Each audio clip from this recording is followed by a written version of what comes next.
Hey, there I am. There you are. What's happening? What's up, Don Chaos? Welcome back to Carnival Spirits. This is the BeastMasteR show. I am your host, BeastMasteR. And let me just get this off the screen for 1 second. Dude, congratulations to Don Chaos for the 8th year anniversary of his podcast, The Hours of Chaos. That's fucking epic. Also, want to give a quick shout out to Team MUJ, Midwest United Juggalos, just reached 1,000 subscribers over on their YouTube channel. And actually, also got a shout out Deck One Dealt, who also just hit 1,000 subscribers on their YouTube channel. And also shout out to Dire Wolves for becoming de-extinct. Thanks to DNA manipulation and, I don't know, necromancy or some shit. I cannot believe that they are bringing back extinct dire wolves in 2025. But what I really got to say is, how about we bring back some of these white rhinoceroses, or any of the rhinoceroses that are on the brink of extinction? Why can't we, pump up those numbers? You know what I'm saying? But don't get me wrong. I'd love to see some woolly mammoths and more dire wolves running around in the near future. It's going to be a beautiful future. All right. Next on the agenda is I have to say that today's special guest and I have a great conversation for you, but we didn't touch on a few things. So I just wanted to mention up front that I think it's fresh as hell that Fago is doing those pop-up stands, and they actually got Violent J, up there, and it seems like they were showing him a lot of love. They have a promo video where he's in it twice. I think it's the first time Fago has ever posted Violent J on their social media. And also what I got here is a little graphic. Let me pull this up. Shout out to Cali Green Too Fresh for putting together the official Carnival Spirits Spotify account. And if you haven't followed Carnival Spirits on Spotify yet, what are you waiting for? We got dope tracks up there from Insane Poetry and Mastermind of Nodis. And we've got a whole damn mixtape and more coming in the near future. So I'm really looking forward to that. Most recently, I've had a few rappers on the show. Tierre Diaz has officially dropped Maniflex, the album, with a dope-ass song featuring ICP, Trending Topics. If you don't know, you can check out the bundle packages. They come with fresh-ass jerseys, physical CD, and a whole bunch. Obviously, if you watch that episode, you know all about it. If not, check the back catalog. You know what I'm saying? Also, we recently had B-Side on the show, and he's just dropped this dope line of ICP mall shirts with his clothing brand, B-Side Clothing. Is that what it's called? Yeah, I think it is. And these shirts are fire. It's a great deal. You can check them out at B-Side Clothing. It's like that, what do you call it? fully sublimated, nostalgia-soaked, fucking Juggalo Family approved shirts are dope as fuck.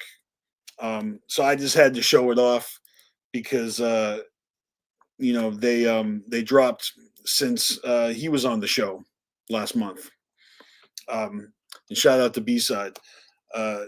So I know that there's a lot going on, and I have not yet caught up on the Bruce Brothers podcast that's currently, taking place on Wednesdays. But, coming up real soon, we got this one right here. I'm looking forward to it.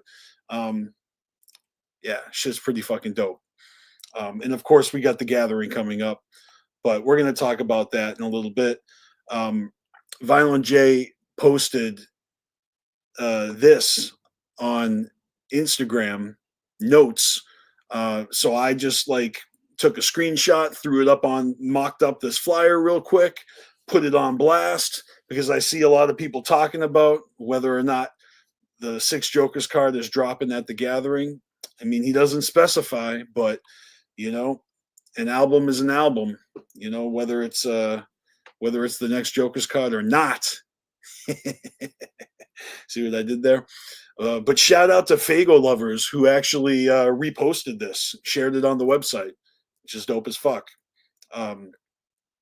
Another little Photoshop I did, which seems to be a little tradition now I've started for myself, is on April Fool's Day. I dropped this flyer and had a lot of fun making it. But unfortunately, it is not true. And I'm pretty sure none of the artists on this flyer, except for ICP, are going to actually be at the Gathering of Legends. So sorry, I didn't mean to get your hopes up. But, we're just fooling around. But all right. So I think without wasting any more time, we're going to jump right into today's special guest conversation. But real quick, I do want to say I think it's dope that ICP is dropping these little quotes off of the original 6 Jokers cards. Most recently, this one here from Ringmaster. I see a trend, so I'm wondering if the next one's going to be something off of Riddlebox. Wonder what quote it could be. I'll be keeping my eyes peeled for that. And honestly, yeah, I really got nothing else for you. So I'm gonna jump into this video, and I'll see you in the chat, motherfuckers. All right, and of course we got to do the reveal. Scrubs from Outer Space returning mystery special guest, none other than the one and only Hanka. AKA Scrub in Japan, AKA Hanka Media, photographer extraordinaire for Fago lovers and for his own Hanka Media Productions. So let's jump right into this. What do you say? Just 5 or 6 people that were there. All right, we're live. What's good, Hanka? How you doing, brother? What's up, brother? How you been? I'm doing well. It's great to have you back on the show, man. Welcome back. Dude, thank you. I appreciate you inviting me back on, man. Yeah. We've been to a couple events. I didn't even see you. I was looking for you the whole time at J-Day. I could not. I missed 5 or 6 people that were there. I never saw them. I know it's crazy to me, and I blame the weather, obviously. Right. If it was better conditions, I feel like everyone would have kind of found each other and been a little bit more social outside the venue, right. Instead of running to your cars to to get warm. Bro, it was wild because I've never been in a super blizzard like that. The first night, super easy driving, from the host hotel to the Palladium. It was what, 20 minutes, something like that. Not bad. Yeah, it's not that bad. The second night took me an hour and 45 minutes. I walked into the Palladium when Ouija was finishing his set. Yeah, it was intense. I have experienced weather like that in the past, but it's been a long time, and you deal with it. But a lot of people that came from out of state were had not probably had to deal with that, and it's just rough coming outside of an ICP show drenched in Fago to blizzard conditions. It's fucking Right. rough. Dude, it was wild. And I remember we were leaving the hotel the next morning, and it had snowed like a foot or something like that. Yep. And we're like, me and my brother are standing at my car, and we're just like, with our bare hands, like trying to get the snow. Our hands are fucking painful. See, people aren't prepared. Yeah, and we see this guy who's got like he's got Massachusetts license plate. He's got like the brush and he's like brushing the snow off. And I was like, bro, could you please help these two southern juggalos out? Like, we are dying over here. Yo, just for people that don't know, Hanka, where are you from in the South? South Carolina is where I have some family that live here. Mm-hmm. And currently I'm dealing with some stuff. The last time that we talked, I was in Japan. Exactly. And we came back from Japan to help out with some family stuff. Unfortunately, one of my family members passed away. So I'm in the middle of like getting all that situated. I don't even know how to explain it. Probate court, all that BS. Yeah, Like, that's not easy. So I get it. yeah. And you know, I see from social media updates here and there, but I don't know the full story. But you know, that's rough. So you're currently in North Carolina? South Carolina, yeah. South Carolina. For the time being. Right. Actually, from the time that we're talking right now, I leave and go back to Japan in 2 weeks. Oh, no shit. Yeah, so I'll be back over there in 2 weeks. So Hell yeah. yeah, going house shopping, bro. It's time to plant roots finally. All right. Oh my god. All right. So you're trying to live out there still. Oh yeah, man. I'm still trying. You know, I brought my wife with me, so she's here with me. Like, I brought her to J Day. Like, she came to J Day. Awesome. That's so dope. It was wild. She really enjoyed the con. She did not do the concerts though. The snow was too much for her. It's kind of like two different monsters, really. The convention was dope, but it's nothing like a sold out, packed Palladium.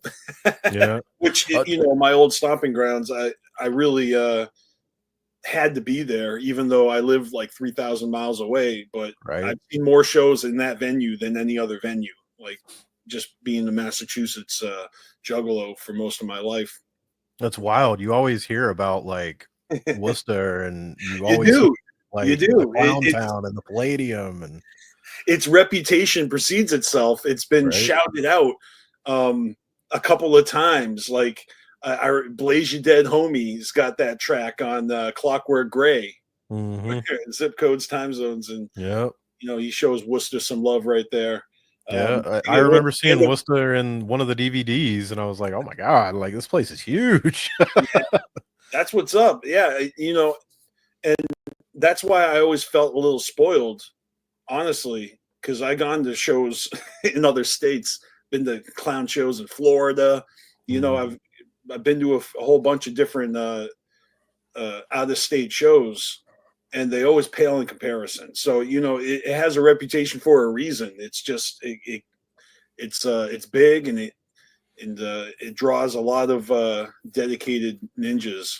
You know, fucking shit up. Mosh pits are kind of like a rite of passage. You know, there's juggalos in those pits that have been moshing to ICP shows for a couple decades now. They're tough as nails, you know, bro. I can imagine. For me, I walked in. Of course, I went down, like, you know, to the pit and like walked around and like felt the energy and shit. But like, it was cool to be able to go to the top, go into the balcony, sit down, and like just. I don't know if it's old age. I don't know if it's just thinking about it. It's like after seeing the clowns for so many times, this is the first time, you know, I'm in the Palladium checking it out. I just want to sit back and like watch the show, and I'm hanging out in the balcony, and the Fagos aren't going to kick me up here, get nailed in the head with a Fago like 3 songs in. Like, yeah, they get up there. So, yeah, dude, it's completely different from shows here. We don't have like we don't have buildings with like tall ceilings like that. So it's like the last time I saw ICP in South Carolina, dude, our building, like the stage is like 3 foot, 3 foot tall, Yeah, I and the get that. ceiling's 6 foot That's tall. I never thought about that, but you're right. You know, a lot of venues kind of feel like they're in basements, you know, with the low Yeah. ceilings, but the Palladium has that huge, like decorative, like theater, you know, Yep. stage. Um, but you just reminded me that my first Juggalo day was a couple of years ago in Tucson, Arizona, Mm. and that was the year where they did the I forget what they called it, but they did the metal show, you know, Yeah. and you know they gave like the fourth Monster Live 5 coin, you know. Mm. I did the same thing. I sat up in the balcony and just enjoyed the rock show Yep. from the distance, and you know had really no desire to get down in the pit. Like I, you know, again, it's probably because I'm getting old, but I had such a good time watching it from up there. You know. Oh, dude, it's same. Like for J Day this year, it's just sitting there and just watching the show. Like, of Mhm. course, when I go to the gathering or whatever, yeah, I'm still in the crowd, and even my local shows, I'm still in the crowd and shit. But like, it was cool to just experience that place and its history the way that I could, Yeah. Now, did you shoot a lot of pictures, Juggalo weekends? You I get a did lot of 0 pictures at J Day zero. weekend. 0. I did contact Rob, and I told him I wanted to make a video, like a video reel. Mhm. And I did make a small reel that I sent to Psychopathic, and they did post it. But like as far as like I remember photos seeing went, that. Yeah. yeah, dude, I took 0. Any photos that you see from there, I'm not gonna say any, but most of them came from 50187 photography, and that dude kills it. I That know. dude is I love insane. that account on Instagram is one of my favorites. I Yeah, love dude. It blows me away how good he is, and it also blows me away how he has like infinite wallet status. He can just travel to every show. Somebody's got to do it. I'm saying, bro, I wish. Yeah, and again for the uninitiated, you know, Hanka, tell us what you do because you know before you were a scrub in Japan, but now you're using a new moniker. But you know, it's not like it's a new hobby or a career, you know, for you. You know, your photography is the shit. So you know, give it a plug. You know, and I'll make sure I put the links in the description for everybody. You gotta go check this shit out. I appreciate it, bro. Yeah, so like Scrub in Japan was like this idea that I had whenever I was in Japan. I wanted to just walk around and film and go like video game shopping and do all this shit when I wasn't working. Hmm. And it might come back. I don't know. It depends on like if we move back full time, whatever. But like for now, I'm really pumping like my Honka media. I was doing Honka photos because I was just taking photos forever, man. This is God, what year is this? 2025? This is 10 or 15 years taking photos now. You know what I'm Yeah, saying? Like that's the shit.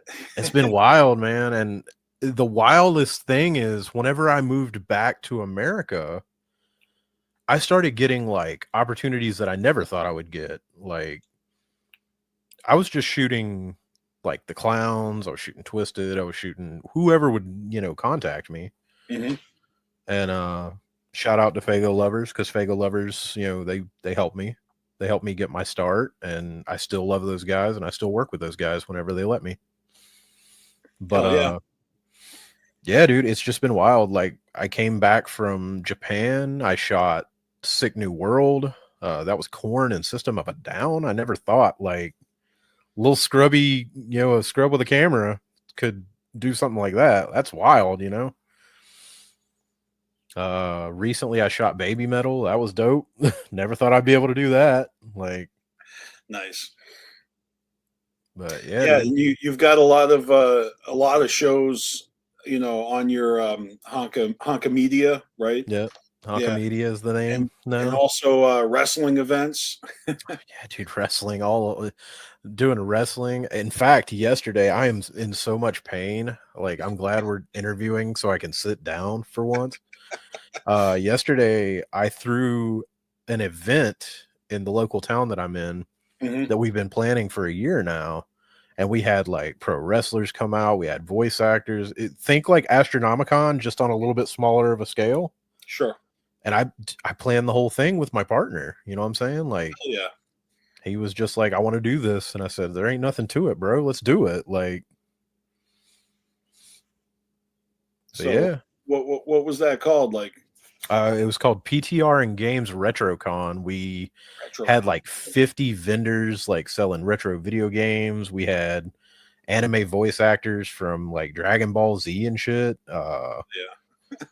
Dude, it was so wild. I got videos and stuff of that stuff. I'm gonna be posting that eventually, but I gotta make all that stuff first. So Right. Right. Yeah. The shit that takes time. yeah, Trust me, I know. dude. But Yeah. yeah, That's awesome. I'm glad to hear that it's taken off. It's always cool seeing your posts. Just and get to see the events that you've been shooting. So I that's why I appreciate it, invited man. you back. I wanted to make sure I gave you anyone who's still following Carnival Spirits and still fucking with BeastMasteR. You guys got to go check out the new account, Hanka Media. I appreciate it, bro. Yep. I've always been down with BeastMasteR, bro. Even from my first gathering, that's like my favorite story to tell about you, bro. Which gathering was that, man? That was '07, whenever I was camped out behind the bomb house in Yes. Cave in Rock, and I saw that you had posted your flyer, like Yep. BeastMasteR playing this stage on, I forget the day, the first It, night or it was something. whatever the date was. It was the Friday, and it was like 5:30 or something, or Yep. 4 or 5:30 in the afternoon on Friday. I was more hyped for that than I was like any of the main stage shit.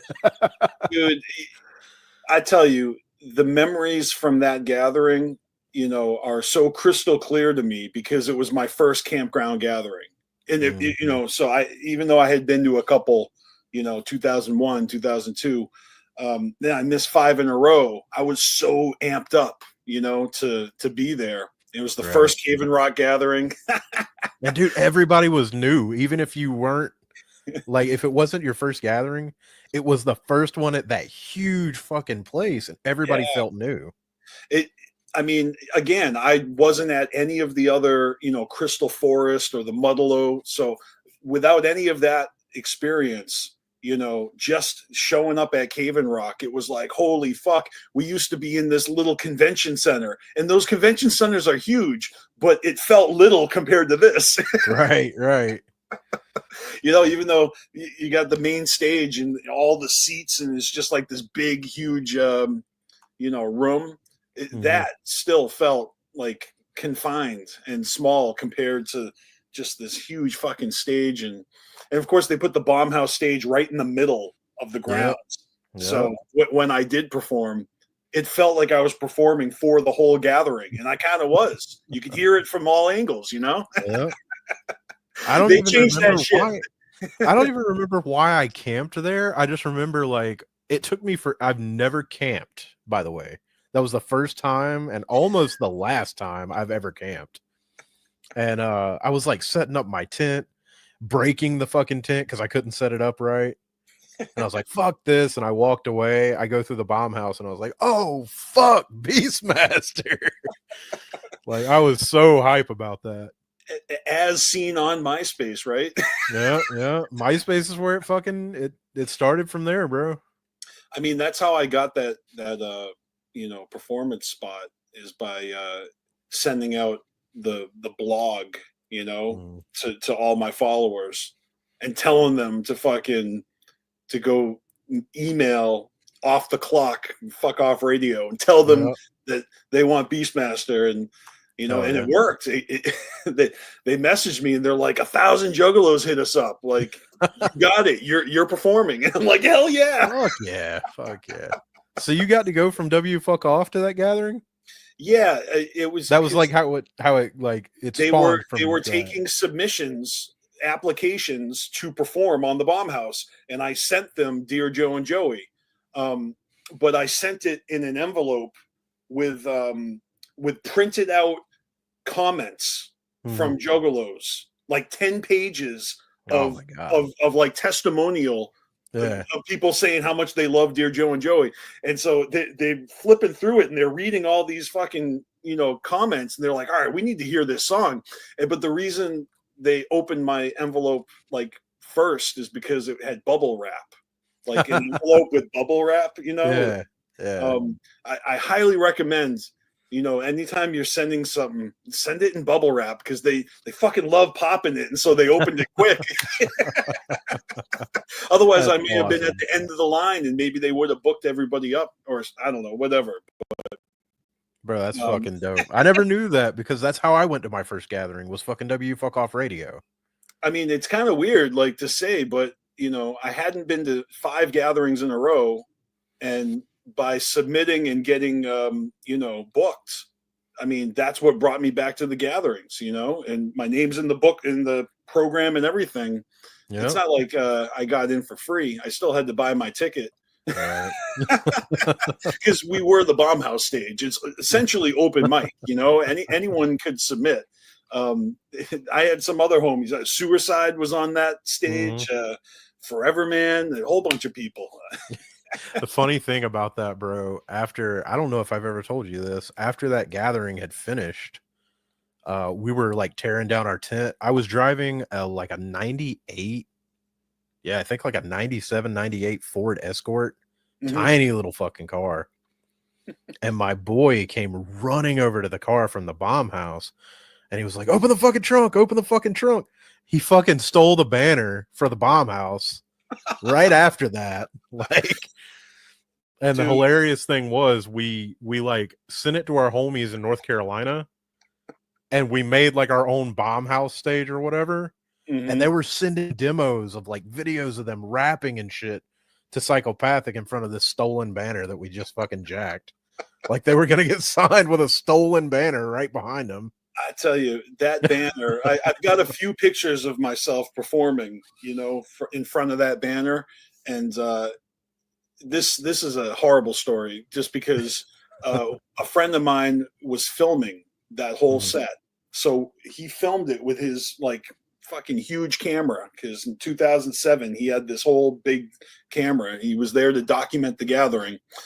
But then, like, the next day, he tried acid for the first time in his entire life, and he ended up like losing his camera bag, and it got stolen. So his whole camera, all his tapes, the footage of me performing for the first time ever, gone, stolen. And I swear, I just want the universe to, like, whoever got that camera and those tapes, like, upload that shit to YouTube. Yeah, right. Convert it, bro. Whoever fucking stole that, man, fucking upload that shit. I mean, I was fucking pissed, because I thought I was going to be able to have this memory, documented. Right. I mean, it was, but then it was lost. Poof. Man, that sucks. I went through the same shit whenever I moved back to America this year, or whenever I moved. Yeah. Fucking, I won the Quest for Shangri-La tournament 3 years in a row, right? I know you did, because I never stopped telling people that. And then I moved to America, and they lose all my plaques whenever I get on the, like, they lost my bag with all my plaques in them. So you lost all your trophies from all my trophies. Like, I lost so much shit in that bag. That sucked. That's horrible. That's pretty bad. That's pretty bad. Now I just got to fight and try to win again, bro. Yeah. Just go win a couple more championships. Just 3 more in a row. No biggie. Yeah. Oh, and hey, I gotta thank you again for hooking me up with this fucking tour shirt. Looks awesome. For you guys that don't know, I was at this tour back in 1999, and I, the first like 10 ICP shows I went to, I did not buy any merchandise at all. So it was like already in the year 2000 when I finally, it was like Bazaar era shit where I caved, and I was like, all right, I need a fucking shirt. And then I started buying tour shirts. Now I have like 40 of them, but I never got this one. So when you were selling some old merch, you know, it just happened to be the right size. And I'm like, I don't care what condition it is. I just want this because it solidifies the memory for me. That was such a good tour. I saw it at least 2 or 3 times. Hell And yeah. and yeah, on the back it shows the dates of all the shows that they did, the ones I was at. And literally, I saw this tour like 10 days after I turned 21 years old. Absolutely, man. It I'm was glad that you could. I'm glad that I could get that out to you. Thank yeah, my no, wife. My wife was going through. I have my grandparents' house is mhm, like a couple 100 feet away from here. mhm. So I walked up the street the other day and I was talking to my grandfather, and my wife was like going through my old closet, and she was like, "Is this yours? Is this yours?" And like she was just going through all my shit. It's like, why don't you sell it? And I was like, I can't take it to Japan. Fuck it, yeah, let's sell it. Well, So that's a good idea. I didn't, I didn't realize you couldn't take it to Japan. You got to I mean, travel. I could. It's just there's so little space over there. Yeah, Yeah, all my old stuff. Some of the sentimental values there with some of the items, and I'm keeping that. But most of the stuff that I have now, man, it's just stuff that I made.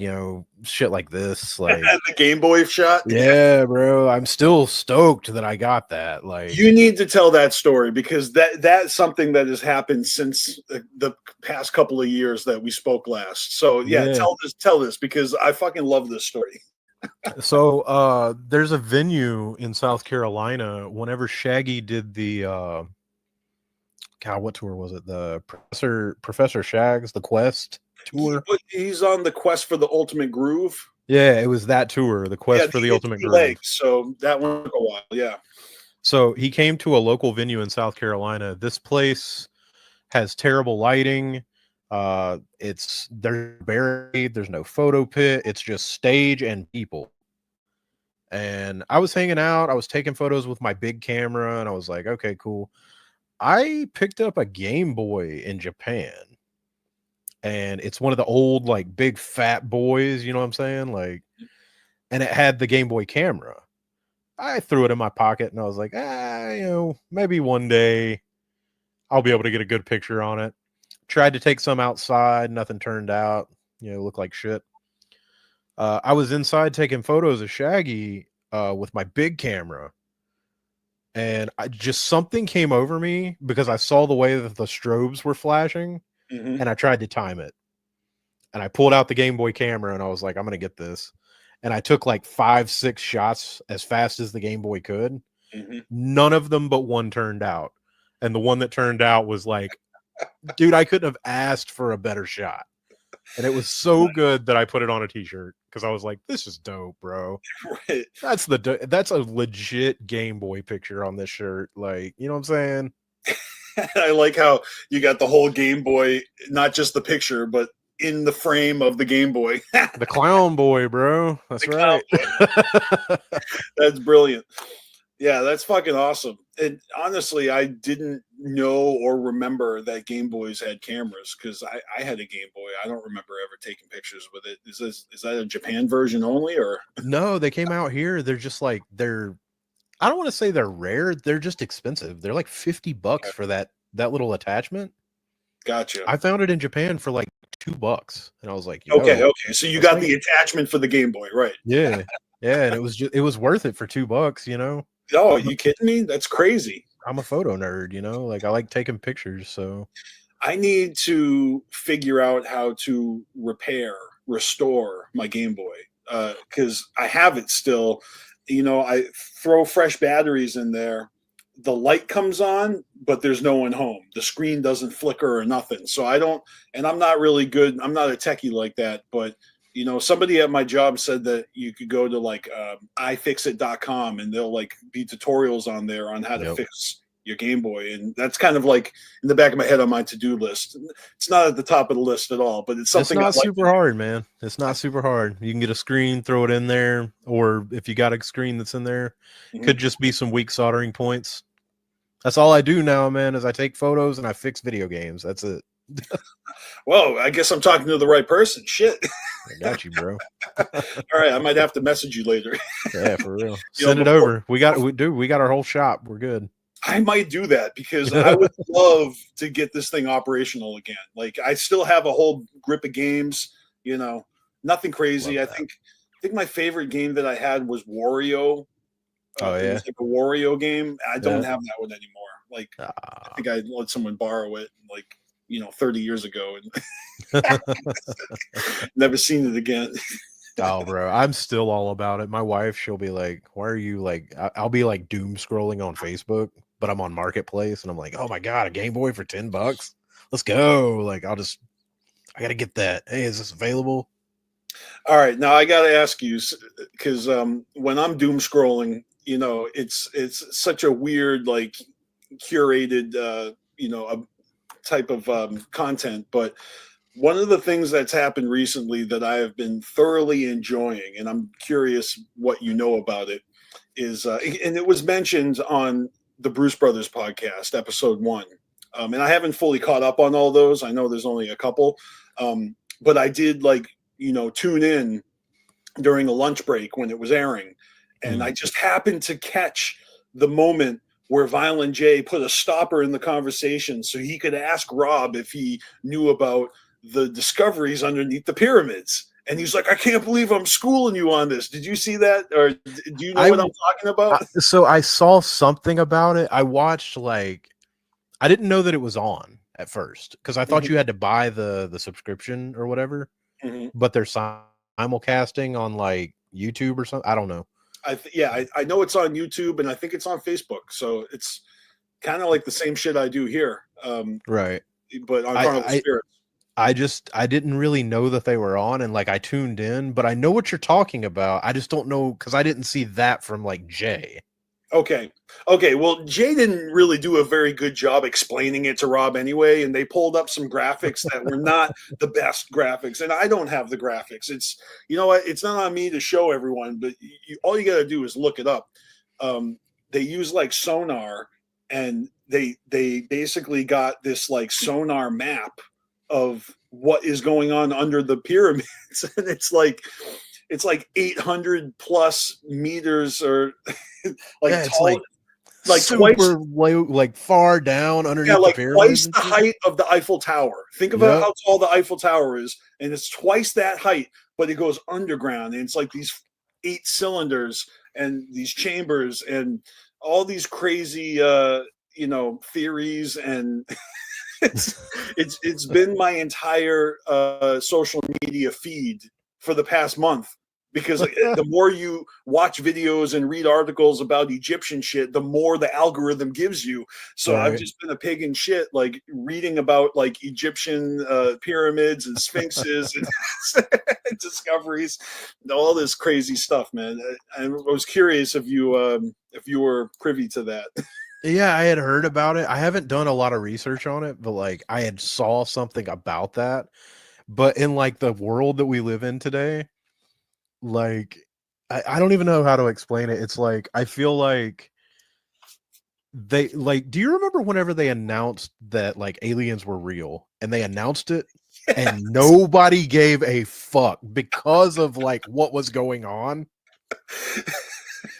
That's kind of like they were like, "Oh, there's, like you said, like the Eiffel Tower sized under the pyramids is there." And I was just like, "Oh, that's cool, man. Yeah, Oh whatever. shit." Like, damn, because I had It's just bought my fishing license. Check this out. I had just bought my fishing license. I took my wife fishing. I said something in front of her with my phone at my feet. yeah. Every fucking ad on my Facebook now is like fishing shit. And I was like, "Oh shit, man, the fucking pyramids are like way deep underground. I can buy $15 worth of fucking fishing shit on Temu and have a fucking gold mine, and we don't have to buy it anymore." Dude, it's like you're right though. They did like release a bunch of documents or videos like the Air Force or the Navy like disclosed all this confidential shit. I don't remember much coming from it. I mean, Nothing. yeah, I think we're all so desensitized now. I remember as a kid, the X-Files was like the biggest fucking show ever because, well, maybe not the biggest show ever, but it was like a surprise hit because it was taking that fringe, conspiracy theory minded, we're not alone Yeah. type of nerd shit and kind of made it popular, which Yeah. was the beginning of the end for us because now like nerds rule the fucking planet and it's comic book superheroes at the top of the blockbuster summer, fucking Yeah. list every year.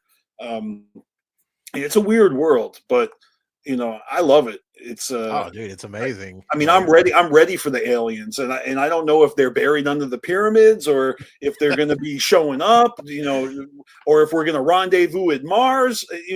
What's going on? bro, Like I it's heard, like in 10 years we're going to have, space stations that you can go like a fucking resort. You know what I right, mean? right, I'm sure they'll bro. build a Disney World up there like really quick. Hell yeah. I can't wait to fucking get my international or intergalactic passport, bro. Yeah, exactly. I mean, I just want to go to Star Wars land, but I lived in Japan. I still haven't been to Super Mario Land. Like I'm fucking dying here. Like that's what they got out there, Super Mario Land. so like right before COVID hit, right?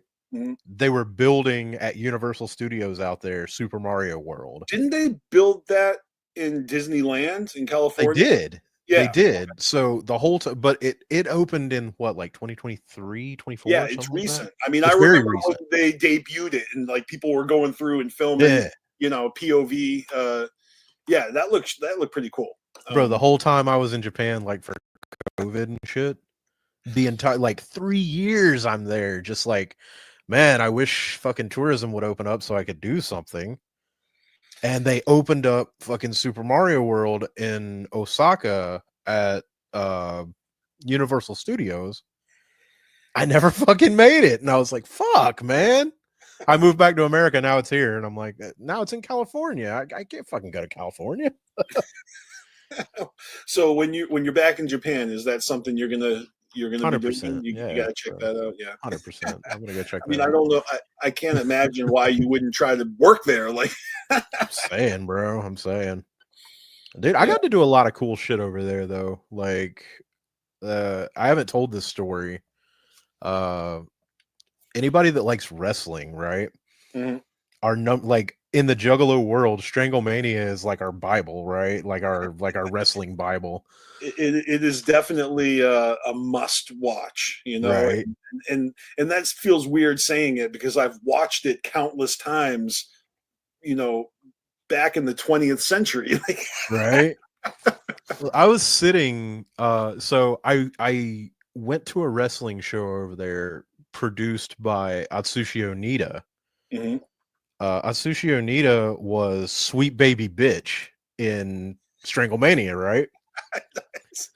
So I start working for him and I'm like talking to him or whatever, I'm doing photos for him. Every show that they have, I'm doing shows. I meet his wife. Like I'm starting to get close to this guy and I start doing write-ups on Fago lovers Mhm. because I wanted to translate shit and like kind of bring some of that over here because I was, I didn't really have anything else to do.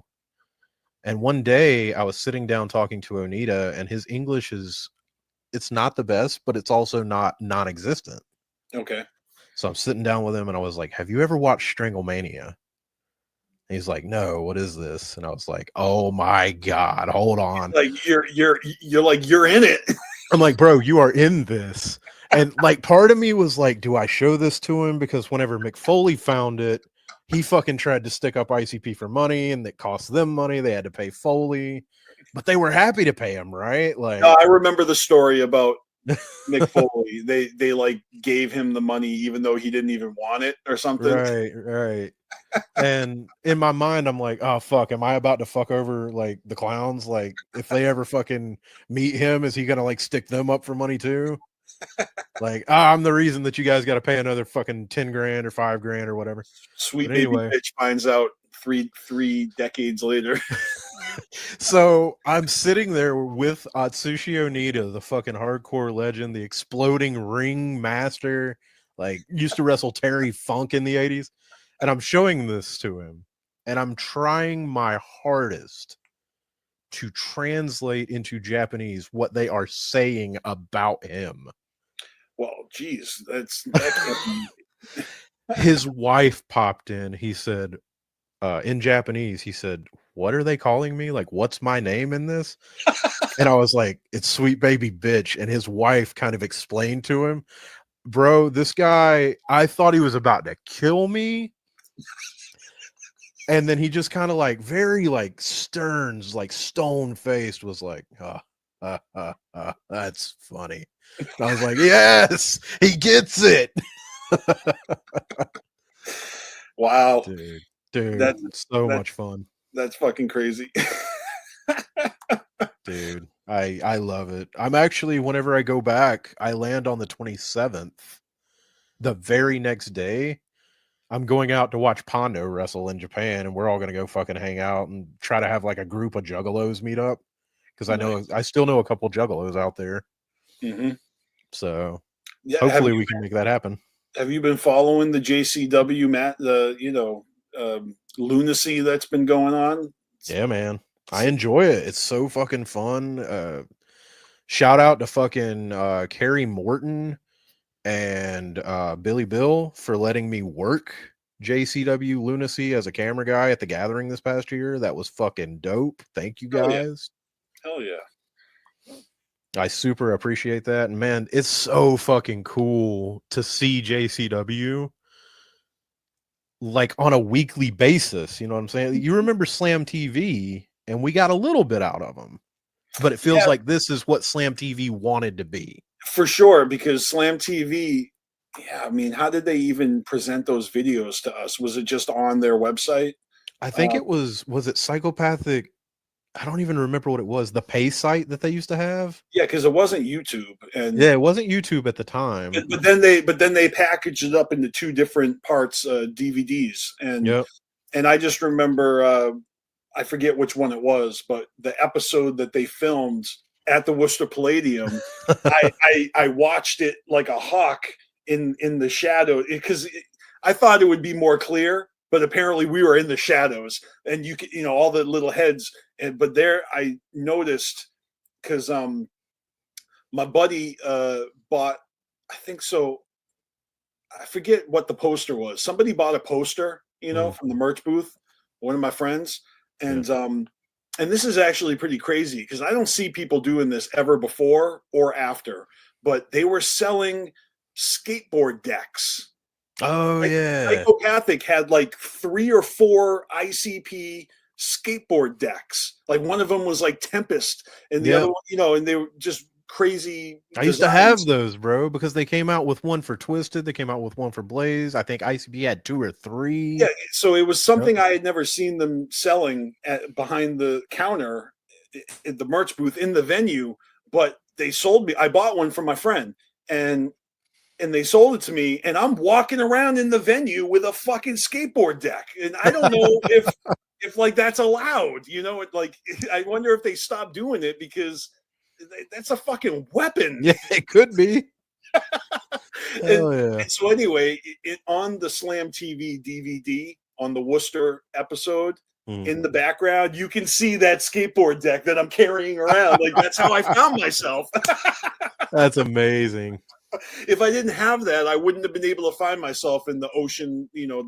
All the heads. But I'm like, there it is, and there's that poster, and so you could just see the skateboard deck and the poster, and Oh, dude. I wish that was how I could find myself in fucking DVDs. How I found myself on Bloody Mania, the original from '07 Gathering. okay, And I was like, I'm scouring this DVD, and I like pause it and I'm like, holy shit, that's me, because I recognize my 17-year-old like super big lips. I used to have braces. So my lips were always like puffy and shit. And I was like, oh shit, that's me, bro. There's my lips. My big fucking 17-year-old lips. Like, yeah, that's good times. I literally own every single JCW DVD that exists. yeah. I've collected them. I have them all.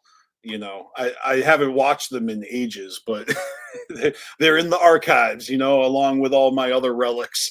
No, dude, I keep all my DVDs too. Like that, it's one thing that I can't get rid of. Like I can get rid of like shirts and shit, but I love physical media. Yeah. So like DVDs, CDs, games, like I love them. I Mm. cannot bring myself to get rid of them. No doubt, no doubt. You know, and speaking of, you know, seeing yourself on the DVDs, um, I am proud to be featured in a Family Underground, like real quick. It's at the end when they start playing If I Was a Serial Killer and they show that wedding, that Juggalo wedding that took Yeah. place on the last day. The camera is like pointed at the bride and groom, Hmm. and I'm literally in between them in the background, like just chilling with my backpack on, like because we're all Hell just yeah. hanging out, like you know, trying to get a free hot dog or whatever, like from Violent from J's the Beach the Boy barbecue Bash or thing. whatever. Yeah, Like yeah, he always did that shit on Saturdays on the, you know, I mean, I'm sorry, on Sundays on the last day, and they just yeah. happened to have like a Juggalo wedding take place, and I remember seeing them walking by and the cameras, and I was just so like chilled out, you know, kind of tired. Last day of the gathering, just fucking, just observing the things happening, and I didn't even think like, oh, I should go photobomb that. Like I should have been like, yeah, what's up? Because it would have been perfect for the DVD. But instead, you just see me like nonchalant, like acting like I don't even care, like because I My don't. man's just posted up hating the whole time. Right, but you know, so by chance, it's like, oh, there I am, like just for a heartbeat. That used to be so much fun, man. I remember like every time that a psychopathic, like some kind of media would come out, if it was from the gathering, if it was from like a one-off show or something that we were at, you know, that Mhm. was like the thing. I would always be like, oh my God, where am I? Because I'm a mark for myself. Like I feel like if somebody says they're not a mark for themselves, like they gotta be lying, bro. Because it's like an adrenaline rush to like see yourself. You know what I'm saying? Oh, Like, are you kidding me? Like, all right, check it out. Juggalo Rewind, that podcast, right? yeah, yeah, They just past couple of weeks they've been doing this thing where it's like a March Madness poster, like championship or whatever right, tournament. So they've been doing the brackets and they're putting the posters up, and you're looking at all the posters. One of the posters in the running is the 2002 gathering. So it's mm, the third annual gathering, 2002, in Peoria, Illinois, and it's blue, and it's just like gathering of the Juggalos, and it has like basically it's the same as the program, except right, it's all blue. It's like washed with blue, right? And they take, because that on that program, I'm on it. I'm one of yeah. the faces on the One of the bottom little left faces, hand yeah. corner. So, but on the poster, they flipped it upside down and made it blue. So I'm on the upper right hand corner, upside down on that poster. Ah, really? Okay. Yeah, so that's like my favorite fucking poster. Of course, I voted for it when it didn't Shout win. out to those guys too, man. Juggalo Rewind is fucking. I I don't know how long I'm gonna be in America, so I'm just Uber driving now and like Mhm. doing photography and media. And bro, that podcast is like constant rotation.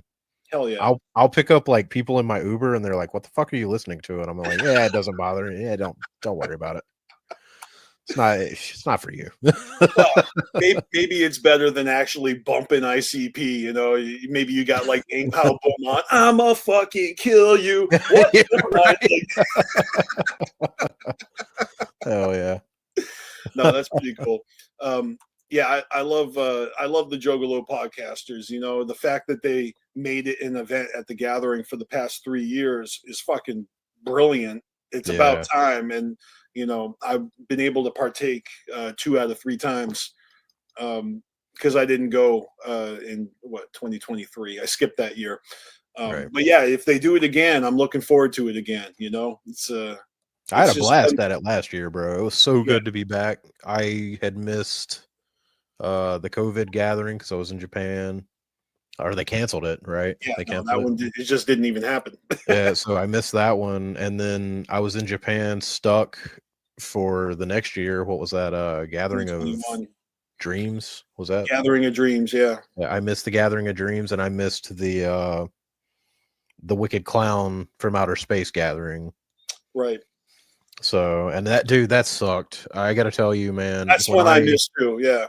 when I missed those two gatherings in particular, it broke like a 15-year streak. Because I had been going since like 07 or some shit. Like, you know what I'm saying? Like, Yeah, right. it broke this long ass streak that I had. 15-year streak is a long fucking streak. That might not be how long it is. I'm bad at math, but like 07 until the Gathering of Dreams. That was like the streak. And when I missed that, bro, I was crushed. I remember sitting on the train in Japan. I was on my way to work. I was working at a bar in Japan. It's the only work that I could find because tourism was dead. Right. And I was just like sitting on the train and not crying, but like, dude, just welling up because I felt like shit. I really missed the gathering. Yo, the FOMO is real. It is, dude. It sucked. It sucked so hard. And when I came back this year, it was like the biggest recharge of my batteries, and I got to bring my brother for his first gathering. Right. So it was like super karma for me. It just felt good. It was all homies and love. Dude, I missed it. I missed it so much. Yeah, no, but I remember seeing you out there and meeting your brother, and it's good shit. It's, um, I can't even imagine going 15 years in a row. I mean, I think I've been to 13 total and not in a row. I've missed half and I've been to half. And, as long as I can keep that record, as long as I can go every other year at bare minimum, Right. I'll be happy with that, Right. there's nothing lasts forever, but man, these gatherings have been, it's fucked up. Every year is I fucking celebrate my Juggalo anniversary on Easter Sunday because it was 1996 Easter Sunday when I first was introduced to the Wicked Clowns. I checked it out online to see like what that date was. Easter Sunday in '96. It was actually April 7th. So last week I have been down with the clown for 29 years. And doesn't it blow your mind, bro? Yeah, next year I have to throw a party. 30 years down with the clown, I have to fucking throw a party next year. Bro, I've never thought about it because I don't know the day that I officially you know what I'm saying? Like, I don't know when I first got into it. Yeah. But I know like it was in the year 99. I just don't know when because I heard it from my dad. My dad was a juggalo. So like, and I don't understand like the lyrics at 9 years old, but I understand that it's funny. Yeah. And then you're just slowly getting more and more into it. And dude, it blows my mind. Like I think back to my first tour. It was Hatchet Rising. Mm. Bro, was that 2000 or 2001? It's 2001 for sure. 2001. Okay, so yeah. My first tour was in 01. We're in 25, bro. I've been doing this shit for 24 years. Yeah, exactly. Like, and at this point, what's the difference between 24 and 29? Like it's fucking, maybe it doesn't seem like it's that much. But those first fucking 4 or 5 years, dude. Oof. Dude. Like literally, that's why I had to cop this shirt from you because I didn't have any memories of those early shows. And then of course they were going to do this tour and COVID fucked it up. I was so fucking sad about that. Yeah. And so I was like, oh, sweet. I want to relive that, Yeah. But it was cool last year. The first of the 2 ICP sets was the House of Horrors tour performance, which that was basically my first ICP show. Essentially, like technically the first time I saw them, it was like the pie all up in your face tour, and then it was the House of Horrors tour with Twisted opening with Misery. Hell yeah! Because I've told the story a billion times, but first ICP, it was House of Crazy's opening, and then Misery. And then when I went to see them the next time, House of Crazies was gone, and then the third time, Twisted was there. So it was like it was, and I knew it immediately. I'm like, oh, this I know who these guys are. I remember you because I actually bought Season of the Pumpkin at my first ICP show. It's funny, I didn't care to buy shirts or any merchandise like that, but yeah, I was like, holy shit, who the fuck are these guys? Let me buy your CD. So I was immediately down with the House of Crazies when I saw them. Right. It was I wild. remember the first so I went to Hatchet Rising for my first tour. That was like with my dad. Hmm. Got to go see it. It was dope. It was amazing. But the first show that I went to by myself, like my dad didn't go. I like took my own car, bro. I couldn't fucking believe I was like 16 or 15 or something like that. It was Hell's Pit. So I go to Hell's Pit and I'm at that tour and I don't have the money for a t-shirt. I don't have the money for nothing. Like I'm just a broke fucking teenager, you know what I'm saying? No job, nothing. The band Filthy Immigrants that toured Right, with them, right. they were at the merch table and I was just like they sang one song that night that fucking blew me away. And I was like, "Oh my god, bro, that song was fucking killer." Like they gave me a CD and they signed it.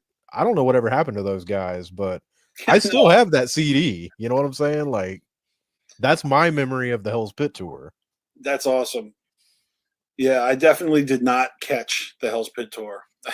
I hate always having to admit that because that Yeah. was just during the window of time when I was working and my career was first priority and I couldn't steal myself away for that. But I felt like, being there for the end of the Six Jokers cards, and being at the Hatchet Rising tour and the gatherings before that, like where they were kind of like teasing the sixth, the showing the silhouette Yeah. at the end of the show, and Yeah. Violent J ripping off his Lotus mask and like flashing the crowd his unpainted face every night on that tour, Yeah. which was like a cheap thrill for us. Yeah. Back before everybody had cameras in their fucking watches and eyeglasses and Exactly. oh my god, dude. And And it was such a thrill back then because it was like building up like dude, like it was building up to this crescendo. mhm, The sixth is coming out, the sixth. And I just feel like I know that the new sixth is about to drop.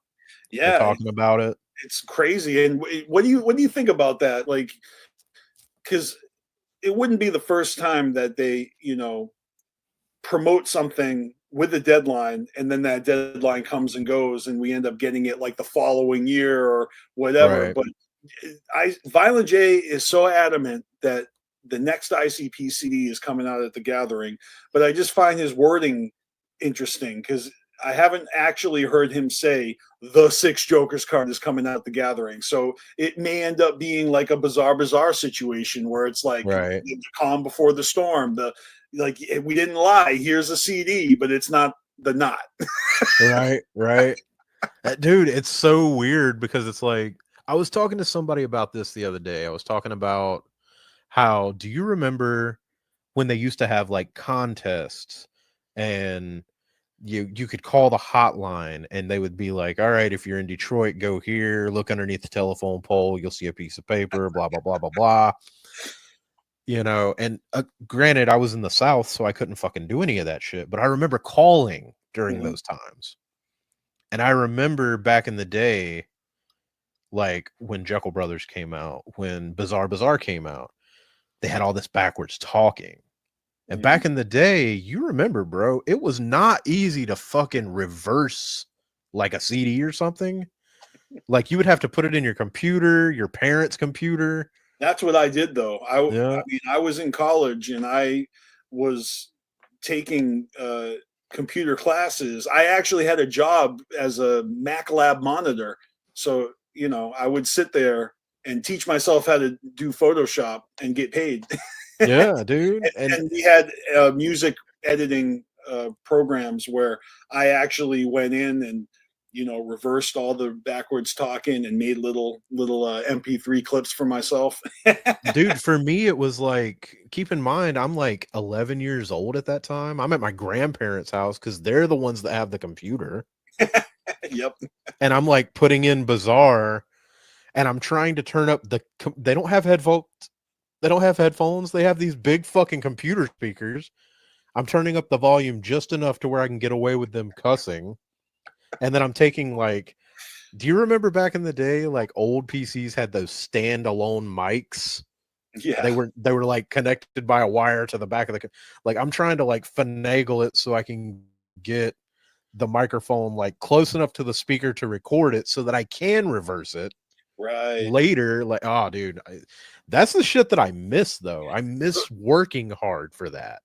Was it like the little microphone that would like sit on top of the monitor or whatever? Yeah. And like you're trying not to break it because the wire's like super thin. No. But dude, I feel like, and maybe it's old age, maybe it's me being old, like an old head juggalo.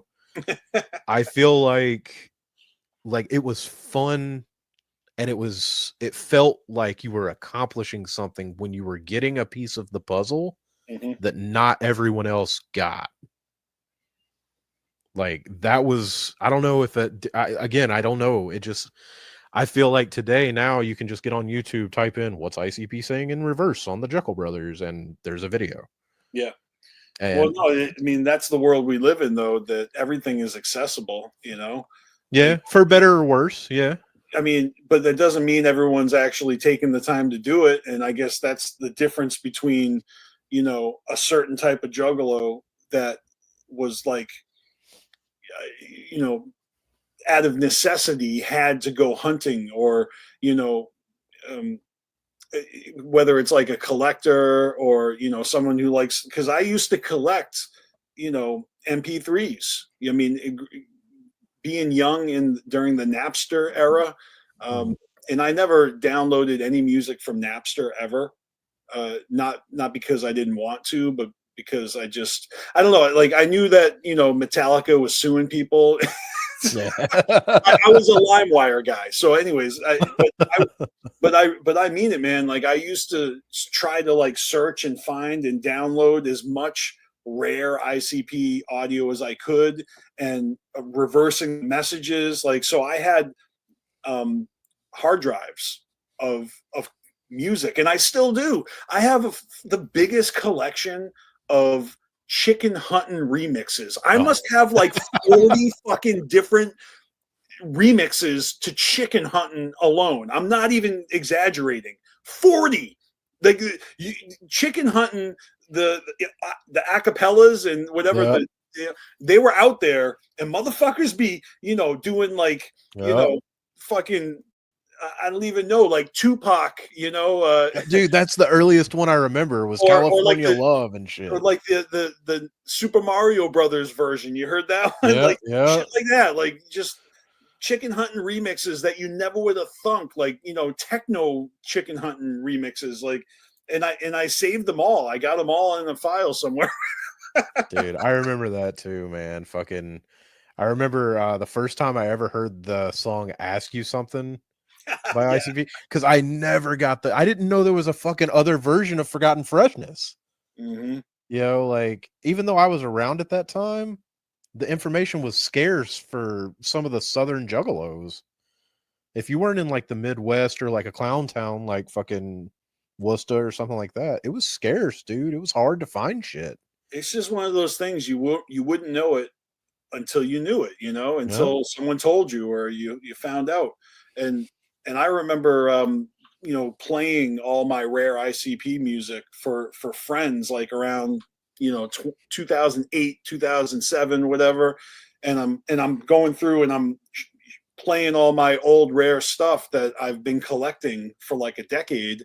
And I don't know, it was something special about introducing some old ICP to an old school juggalo that has never heard it. Like, what? I've never heard that. Where'd you find that? Like, holy shit. And like blowing their minds, It was It's like, I don't know where I found it. I found it on LimeWire. Maybe I downloaded it from, one of the fucking 100 Juggalo fucking websites that there were back in the day. Yeah. Shout out Malenko 500, bro. Yeah, shit like that. I mean, even I had an Angel Fire fucking website. It was called BeastMasteR's Juggalo Archive, and I uploaded like pictures and all this stuff. That's amazing. I had a stash page. That was my old thing. I was on the PT back in the day. Psychopathic Traders. That's right. Hell yeah.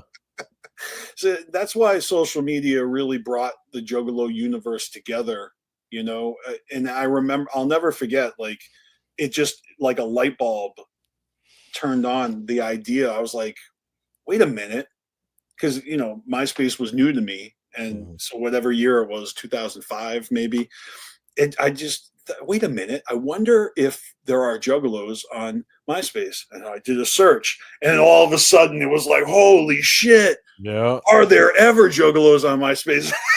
Yeah. And then it I was so, like, I don't know why I didn't think of it immediately, but eventually it was like, wait a minute, duh, I need to put Dear Joe and Joey up on there. I need to make a music account. Why the fuck would I not? Because I'm just a dude with a fucking song, and I have no means to share it. And that song existed for an entire year on my hard drive before anyone ever heard it online. Oh my god, dude, that's like oh my god, I can't even imagine, bro. I can't even imagine. So I upload it, and a year later, it has 50,000 plays. And I'm like, holy fuck, Juggalos are digging it. Like, yeah. That shit was my fucking profile song for a long ass time, bro.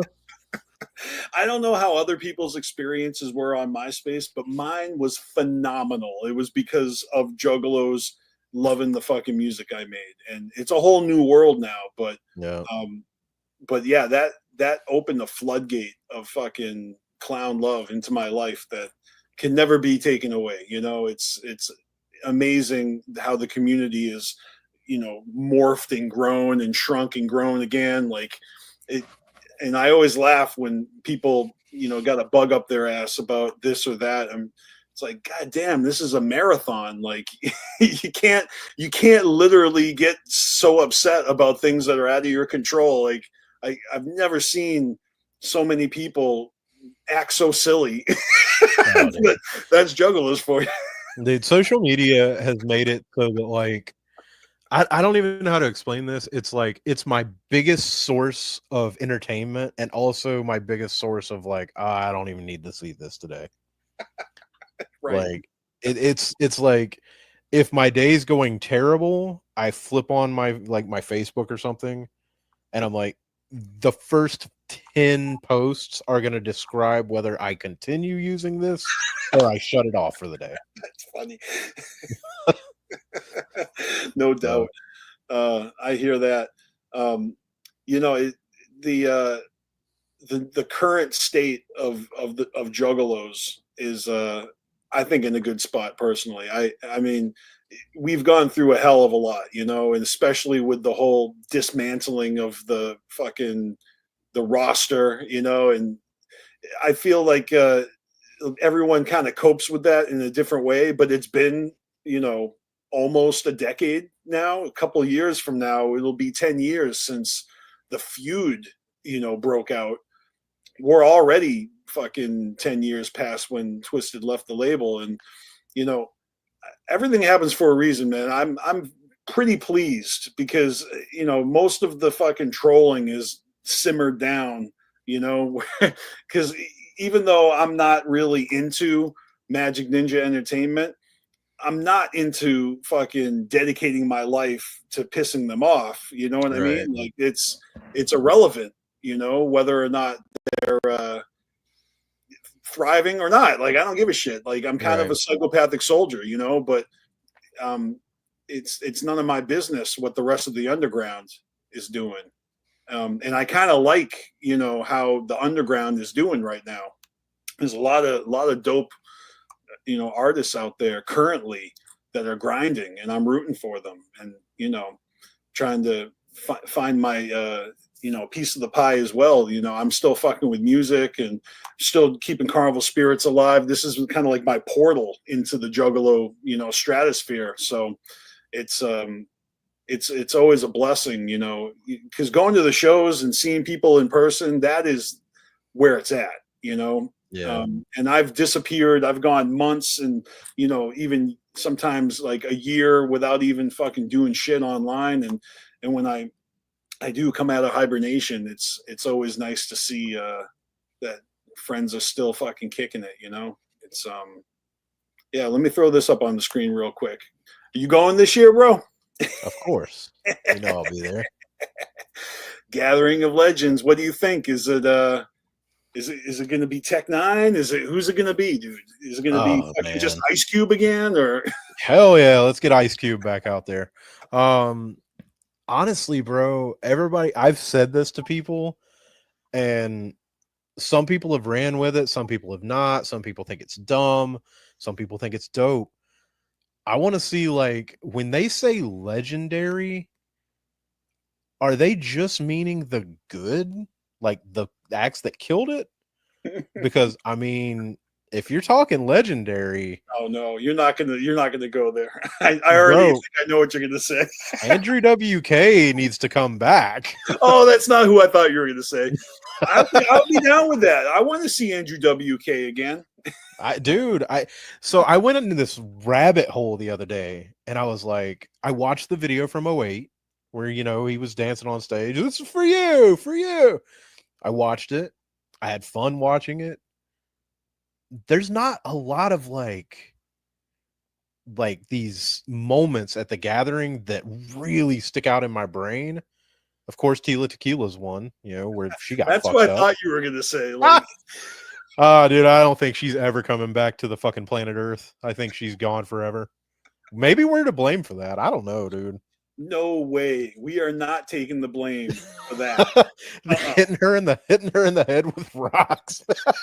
Dude, I'm sorry, but I mean, it got out of hand. But she is a train. Yeah, she's beyond help, bro. She's so fucked. I mean, she was pulling a Kanye West before Kanye West was pulling a Kanye West. Absolutely. But dude, Nazi, get fucked.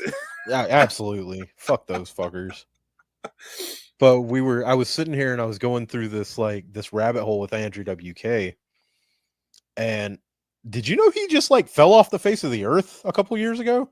I mean, I was wondering where the hell has he been? I don't know when he fell off the face of the earth, but I haven't heard his name mentioned in a long time. I was sitting there and I found his Instagram, which no longer has any posts on it. I found his LinkedIn account dead. Everything is dead. LinkedIn. Except for a post from 2021. Okay. Where he married some famous actress. Oh. But everything else, it's just gone. I hope that they find whatever hole he's in and they bring him back to do the gathering. Who did he marry? Was it Jennifer Aniston? I'd have to look it up. No, she's still with Barack Obama.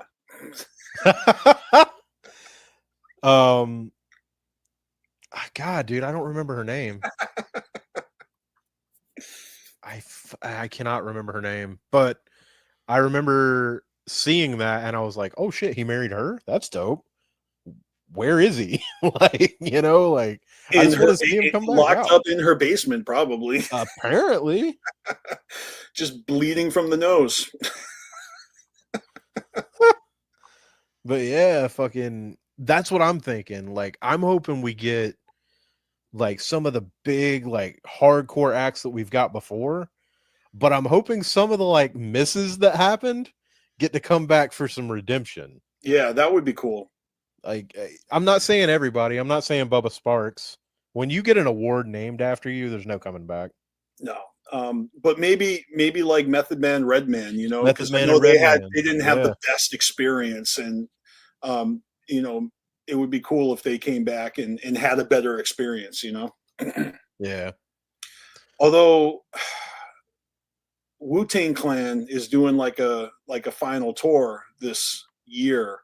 Mhm. So I don't know if that puts them out of the contention or if that actually makes it a possibility because they're all getting together and touring. Maybe I a mean, maybe they stop could, at Legend yeah, work Valley it in. is what the doctor ordered. I don't Yeah, know. work it in, bro. I would love to see Wu-Tang. I would love to see, like, my dream gathering lineup. I would love to see Method Man and Redman come back, Ice Cube come back. I'd love to see Ice-T come back. Of course, Andrew WK, man. Like, that's my wish right there. If they get him back, my gathering's made. I feel But like that's real. I mean, if he's still a performer, unless he's done, he would be a great choice. Because right, they always bring someone obscure, and I feel and like he's kind of obscure. he's obscure, and they did ICP theater a couple years back before COVID and everything, and he was a guest. Okay, I forgot about those. So Those I were awesome. feel like that would be like the perfect, like, hey, let's bring him back. You know what I'm Yeah. saying? Like, the first time getting fireworks shot at you. Well, we shot fireworks at fucking Yellow Wolf, and he's been back 8,000 times. Well, you got to think about the people that ICP have been like cool with, networking with, or the people, the celebrities they've met in their adventures out. And I'm just saying, like we've seen Violent J, take pictures with Billy Corrigan. What if the Yep. Smashing Pumpkins? Oh man, what if You know, Smashing Pumpkins came? That'd be I dope. know they were a guest on Kesha's podcast a couple of years ago. Like, how about Kesha? I don't know, maybe not. Right? Or what's another one that I could think of? Harlan Williams, had a podcast and he had the clowns or at least Violent J on. Slap Happy Harlan. He painted his face at the end of that show. I mean, he could be a host. You know what I mean? He could do Yeah. that Charlie Sheen shit. Like, Yeah. Dude, um, I think there's so many options, and not just like musical acts, like you said. I mean, I'm not a huge fan of them, but Jay was on Kill Tony. I'm not a huge fan, but like it's the biggest fucking comedian thing in the world right well, now. I mean, if not him, at least Roseanne. I feel like Roseanne would do it too. Maybe. So She needs, she probably got needs some money. bills, bro. She needs money. But fucking what's that one dude's name that they were fucking dealing with? Corey Feldman. Didn't he fall off the face of the planet too? Like, No, the thing is that he actually has been trying to make a comeback for the past 20 years, and he was scheduled to be at Hallowicked, and then he fucking ducked out. whack. He pulled one of those, oh, I can't make it actually. Like, I'm double booked. I got to be at a VFW somewhere instead. I don't know. Whack. So stale, bro. Well, I didn't make it to that Hallowicked anyways, but I don't know why. Maybe it's just the child in me, the Goonie in me. I want to see Corey Feldman rock with Juggalos. I just feel like enough Juggalos would show him love. You know what I mean? He would enjoy himself. I mean, Right. he's my kind of B-level celebrity. Oh yeah. Dude, I think it would be super fun. I mean, look at what they're doing with JCW. They're crossing over with GCW. They're crossing over with, all these NWA, the Southern Six. They've got all these NWA wrestlers. They're gonna have a stacked fucking wrestling line. Yeah, dude. Like the gathering of legends could be something serious for the wrestling world. Well, how Like, can it not be with all the focus on JCW in the past year? I mean, Jay's trying to he's challenging all the other federations. I mean, we're literally invading everywhere. Like JCW is going everywhere. It's amazing. yeah, it's going to be interesting to see how that pans out. I'm just throwing this out there. Bloody If Mania. JCW decides to go to Japan, I will fucking translate for them. I will do everything. I will help with promos. I will do it all. I'll shoot the video. Dude, that's my dream. I want to see JCW take on, like, JCW's always been like hardcore, right? They've always had some really good hardcore stuff. Why not go to Big Japan Wrestling? and take on like the death match stuff, like the hardcore death match. Mm-hmm. That's what I'm, bro. Let's I make it mean, happen. it's been like a year or so, but Jay did go to Japan and wrestle. He Uh, did. you know, Came through. I've seen pictures, I've seen video, I've seen a little bit of video and a little bit of pictures. Yep, he went to BJW. So like, Yep. and Pondo's there right now. That's Like, cool though. You're gonna go see Pondo. Hell yeah. yeah, man. Pondo's the homie, dude. Pondo's the homie. I can't wait to go see him. That's what's up. But I gotta show this to the audience here. If you didn't know, I created this April Fool's Day joke flyer. This is the second year in a row I've done this horse shit. Last year I made it like super realistic and it was all underground acts. This year I did like research on the top fucking most popular rap and rock acts, and then I peppered in, some of from my own imagination. And yeah, so I posted this on April Fool's Day, and it went juggalo viral. Let me tell you, fucking Bro, that's amazing. Earth, Wind, Fire, The Weekend. they're fucking still touring. Bro, amazing. Coheed and Cambria, bro. I like to tell this story. They're undercover juggalos, man. Coheed and Cambria are undercover juggalos.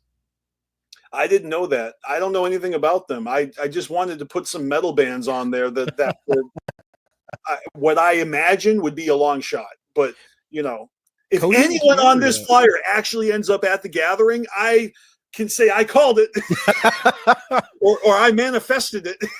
Bro, we were at J-Day in New Orleans, and the day after the Clowns did their second show, Coheed and Cambria were at the same venue at the House of Blues, and they ran like this email promotion. If you were at Juggalo Day and you have a ticket stub, bring it. You can get into Coheed and Cambria for free. Oh my God, that's fucking sick. That's why I'm like, those guys are undercover juggalos. They've got to be. Yeah, hell yeah. All right, I'm gonna have to give their music a shot. They've been recommended to me by some friends, like metalhead juggalos that have spoken very highly of them, and to this day, I still have never fucking listened to them. So, one of these days I'll give them a shot. I hear there's a lot going on. Like it's like storylines and fantasy and shit. I don't know. Oh yeah, they're a super concept band. Right on. I'm literally getting back from Japan on the 13th of May. On the 14th, I'm going to ICP. On the 15th or 16th, I'm going to Coheed. And then I'm going to like 3 more ICP shows. Now, are you talking about this tour right here? Correct, yes. Oh, yeah. This is the most recent flyer. It looks like 2 shows are already sold out. Yep. None of these are on the West Coast. But this is just one leg of who knows how many fucking legs of a centipede of a tour they're going to be doing. The final tour. You talk about like the final decade. Right. This is Kiss 2.0 right here, baby. I mean, they've announced so many fucking like things. The Sonic Temple is one of the most recent. You got this Rockville shit, and I don't know if all of them are real, but I've just seen so many festival announcements recently. ICP are just jumping on anything they can do. No shade. I mean, get it. You know what I'm saying? Yeah. It's a lot of fun, and at this point, it's fucking cool to see ICP rocking as hard as they are for as long as they have been. Like, I'm forever going to be a super juggalo, just marking out and trying to attend as much as I can. Dude, I think it's cool that fucking they're hitting all these spots. And Jay said back in the day, I guess it was the O2 gathering, it was the seminar that they announced the 6th at. Yeah. And he was like, just like, you were a new juggalo one time, and you're being accepted in, when you get older, you got to do that to these new guys.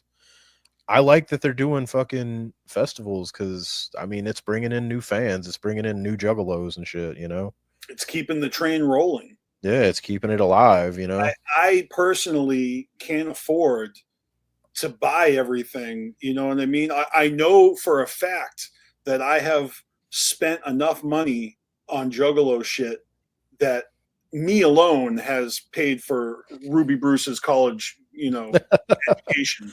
Uh, that Oh, I dude, know that for a fact. trust me, I feel it, bro. And so who knows how many degrees she can get with with all us loyal juggalos. But my point is that I can't afford to go to everything. I can't afford to get everything, and I see when merch drops happen, and there's all these, like, they got all this new merch available for the spring. Mhm. I didn't even fucking click the link. I don't even want to Oh, yeah. look at it because I'm Yeah. not in the market for it right now. I've literally bought more shirts from you than I have from ICP this year. No, that's not true, because that Juggalo weekend I did cop a few shirts. I did. Yeah. I got a DCG Con shirt. I I've got copped a couple things myself. Trust me, I hell understand. yeah, hell yeah. Well, I had to get the official one, right? The Tom Wood Designs, Riddle box, where he basically took the Dark Carnival Games logo and made that real. Yep. Fucking sick, right? So I Like got the that shirt, realistic fucking carnival demon, tentacle demon, or whatever it is. and I Yep. fucking love that logo. I mean, come on now. Come on now. Yeah, bro. Right here, it's right here, baby. I got the world's smallest fucking Hatchet Man tattoo in the center of this Ferris wheel right here. That thing is smaller than my pinky nail. Little bitty. But so I also bought, a shirt, a blue shirt with the logo on it, because I got, it's one of my favorite fucking designs and shirts. I got one from the Colorado DCG Con, Yeah. right, 2018. So it's those are just mementos, that like this, like fucking, Right. I love to have it. I'm gonna be repping it. You know what I mean? Right. And yeah, I won't tell everybody what the second shirt I copped off of you is, but you'll see me repping it soon enough. Don't you worry. Trust me, bro. I got more coming. I got so much stuff I'm going through. There's so much. Well, that, as long as you still got some 2X's in the mix, I'm I'm your guy. I got you, bro. I got you. Yeah, that's my size. But yeah, no, it's fucking dope. My point is that I want ICP to keep gathering. I want them to keep touring. I want them to keep releasing all 665 Jokers cards and all the fucking EPs and whatever the fuck they're doing. I want it. I never want it to stop. Right. And the mindset of, fuck all these new juggalos is so stupid. You know what I mean? Like, nobody who is a self-respecting artist themselves is turning down new fans. Right. You know what I mean? It doesn't make any sense. Especially when you have these generations of juggalos. It amuses me that you say your dad was a juggalo, because you're not a spring chicken. You know what I mean? Like, when you think of juggalos who had kids that are juggalos, you're thinking of 10-year-olds or something. Like, no. Like, yeah, it's like when you say that, people think it's like the teenage kids. Like, so at DCG Con, there was this kid who played in the Quest for Shangri-La tournament, and he was like 13 or something like that. 13 years old in 2025. And shout out to Ryda. He did fucking great. Foul fucking mouth on that kid. But bro, people think like, oh, that's the second generation juggalo, and I'm like, what the fuck am I, bro? I'm old now. Like, it's just wild, man. It's wild to think about. Are you a millennial? Is that your generation? I don't know what that, like, when does that start and stop? I don't know. I'm a Zennial, all right? That means Gen Z on the cusp of millennial, just the sweet spot at the end of the 70s when I was born. And then I know that it goes from, and my point is that, like, we used to, like, kind of put a bow around decades. There were the 70s, the 60s, the 90s. Yeah. Nowadays, it's nothing's thought of as a decade. You know what I mean? Now it's all generations. Yeah. right? You got Gen Z and Gen Alpha or whatever the fuck. I don't know. Bro, I'm I mean, lost when it comes to that shit. yeah, I don't know, but if you think about it, decades aren't these things that like you think of the 90s, you think of the 80s. What do you think about when you think of the 2010s Right, versus right. the 2020s or you know what I mean? Like these past 25 years, I should be a couple 2.5 decades, but it doesn't feel like they're separated or indistinguishable from them all. Like I find myself like thinking about my life and all the major milestones of my life in terms of what era Joker's card are we in? That's Right, how I think right. about my life. I always so I was born in 90, right? I'm 35. I'll be 35 in a couple in like a month or so. Okay. And it's wild, like even a 90s kid, right? I was born in 90. I got into ICP in 99. I'm 9 years old. I don't think back to like, well, what grade was I in when I had my first kiss? It's like, oh, I had my first kiss whenever fucking Hell's Pit came out. I always think about like I correlate it back to what was I doing at the time, like what were the clowns doing, and where did I register on that spectrum Yeah. to whatever the memory was. You know I've what I'm been saying? very nostalgic recently because it's 2025. That means that 30 years ago in 1995 is really when I started. Um, well, first of all, I started keeping a calendar book and writing down everything I was doing, and I have these archives of little agenda books where I can look back and see like who I hung out with, what movies did I watch, what concert did I go to, what was my homework, like all like, oh, I went to a house party, and I would write everyone's initials who was at the party, and if there was a funny joke or whatever, I actually was keeping like a quote book of, oh my god, dude said something hilarious, and I write it down. And it was almost like I was pre-social media type behavior because it was just in a little book. And then Right. in class, people would be like, yo, let me get your book, and they'd like tag it and stuff and leave little comments and notes and everything. And anyway, I've been thinking a lot about what my life was like as a teenager, and how I was you know, discovering so much music. And I became a concert junkie as soon as I was old enough to go to concerts. And Yeah. so it was in the mid 90s where I started hitting up, small punk shows, and I was going to big arena rock shows, and went to some festivals, and I saw some incredible rap shows. And then in 97, what happens? I fucking by chance go see Insane Clown Posse, and it just, for lack of a better term, flipped my wig back. And out of all the fucking epic concerts I've gone to, ICP has always been the most fun. Yeah. And it didn't even occur to me that it was going to be a Juggalo family affair for the rest of my life. I was just going to these shows where the show itself and the fucking audience and that symbiotic relationship was on another level. Yeah. And not to say that I haven't been to some crazy fucking mosh pits and seen Pantera and been to like ska bands that motherfuckers are up there just like going wild. And so it's really kind of like it sucks you in, the concert life. Yeah. And I just love the way it has panned out. I feel very blessed to still, I guess, be a part of it, but I'm still enjoying it. Like I feel like I'm on that roller coaster, and it goes up and down, and I'm still bracing myself because I don't know what's around the corner, but I know I'm here for it. Right. Hell yeah. Yeah, and it's like the gates are open. Fucking the more the merrier.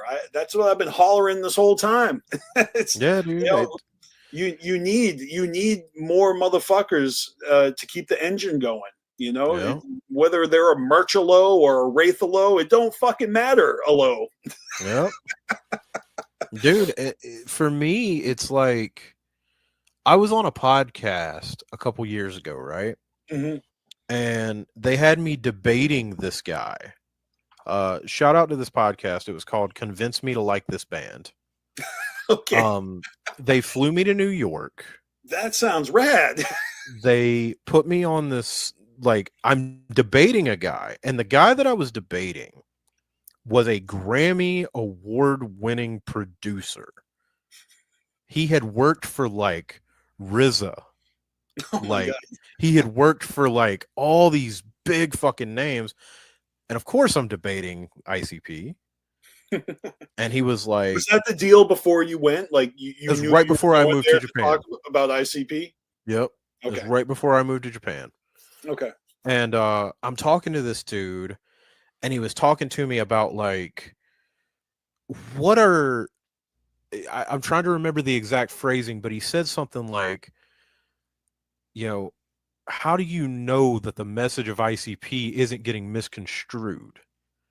And I said, because we like to police our own, you know what I'm saying? Like, not on some gang shit, but like, for example, if somebody came to the gathering and they had a rebel flag or something, we all know, get that shit the fuck out of here. We all know that. It's unsaid to Yeah. most juggalos. And he said, well, if they make music for like, outcasted people, are you saying like that's gonna, so you are saying redneck people listen to ICP? And I was like, I said that they make music for like the outcasts. So yeah, I'm sure there are some rednecks that feel outcasted from their group of like people. You know what I'm saying? That's what it means to be outcasted. And he was like, yeah, but what if they don't get the message? I'm like, then we tell them to get the fuck out. Like, we police our own. But at the same time, that doesn't mean you have to gatekeep every motherfucker that comes in. You know what I'm saying? Like, and I see people online all the time like, oh, we got to gatekeep. Oh, we got to gatekeep. And I'm like, dude,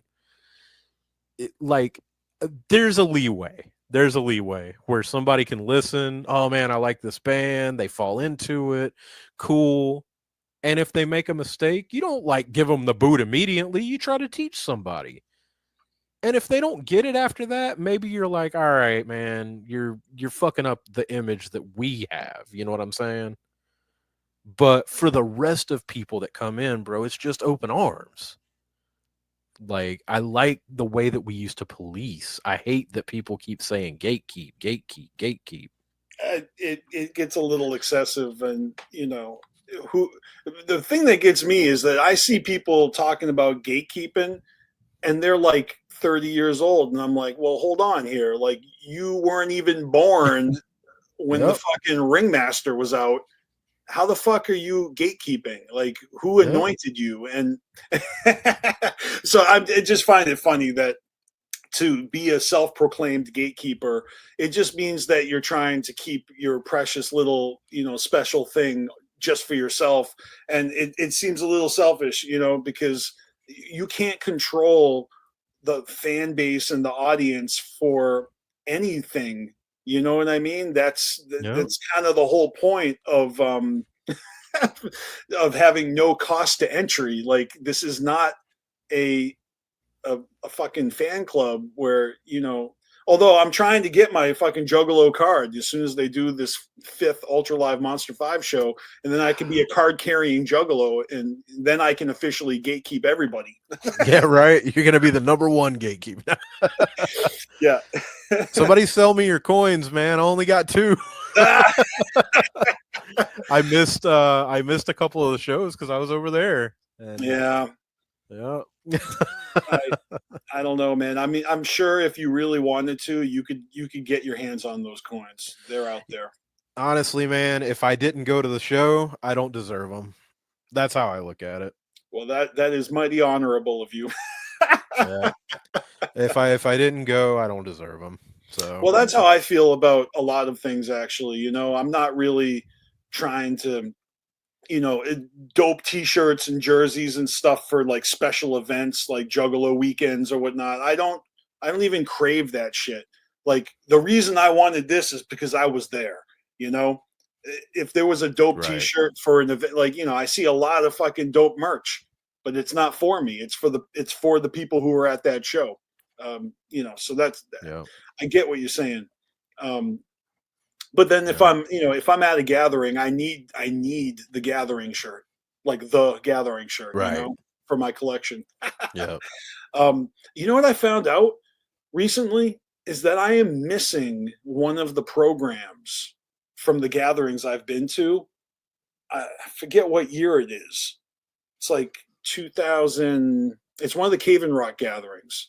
So I think it's like Mm-hmm. 2010, which would be the year after the 10th anniversary. Mm-hmm. Um, yeah, I'm missing it. I think It's that was that the writer's cover? I don't remember what year was that. because 2009 was the 10th annual. Um, and then, but I have a couple copies of the 2011 program. I might That have some extras. I'll have to look through and see what I got. Oh, if you do, man, I'll fucking buy one from you because I really wanted that full collection. I don't know. When we were at the gathering last year and they were doing the flea market while I was doing the podcast event, I actually took my iPad and I walked along the whole fucking flea market and I just like quickly said hi and filmed everybody's shit. And somebody was selling a bunch of old gathering programs. And I remember looking through them, might have had the one I need, and I just didn't know I needed it. So, you know what I mean? Right. I'll have to go through my stuff, man. I still I, have I should go all through my and amulets. I still got all that stuff. So, yeah, because I got them but all in hell yeah. a 3-ring binder. I put them in the sleeve, and you can flip through the Oh, book. okay. You know, Oh my god, better than me, bro. I have the plastic bag that came through. yeah, Oh hell yeah. So I keep the programs for everything. This is the most recent one. Shout out Tom Wood. And I love Hell how yeah. since there's been 3 DCG cons, the first one he did the Carnival of Carnage, the second one he did the Ringmaster, and then of course he did Riddlebox, and so Yeah. that just goes to show that next DCG con is going to be Great Malenko themed, right? It has to Right? be. Hopefully, man. I mean, But yeah, dude. that's the trajectory that I see the pattern. Yeah. So that should be Oh something to look man. forward to. I cannot wait for DCG Con again. Like DCG Con 4. Hopefully, it doesn't take 8 years. I know, right? That's a long time. Thought we were never going to see them again. Bro, I had given up hope. I had straight given up hope until the gathering. And whenever they announced it, I was like, oh my God. Like, it's back. Holy shit. But in the back of my mind, I'm like, are we allowed to have good things? Is it over? Can we go back to a hotel and try this again? So Apparently, Worcester doesn't give a fuck. it was what was the town that was in? Sturbridge? Oh yeah, actually, Worcester does give a fuck because originally it was going to be at the DCU Center, which is conveniently right next door to the Palladium, and so Would have been amazing. it would have been amazing. And if we didn't have a snowstorm, it would have been fucking everything right there. But instead, it's 20 minutes away in Sturbridge at the Sturbridge Hotel. Never fucking been to Sturbridge in my life before. A dude that used to live there has never been there. I mean, to be fair, I grew up on the East Coast, and it's like a good 45-minute drive away from Worcester, which is more Okay, inland. You know what I mean? gotcha. Um, but this actually reminds me of a mistake I made on a podcast a year ago. I jumped on to a Juggalo News podcast with my homies Mad Max and Reverend Television because they were it's called the Carnival Grounds. So I was a guest on their show. We were talking about the Hell's Pit era, my favorite to talk about because I missed that tour. Somehow always gets brought up. But I remember telling those guys that there were no Palladium shows in the 90s because my memory is the first time I went to the Palladium was like in 2000. But I was going through some of my old PDF files from, because I got a lot of documents and papers and rhymes and notes and drawings and stuff. And I scanned them all and I have them all on a hard drive.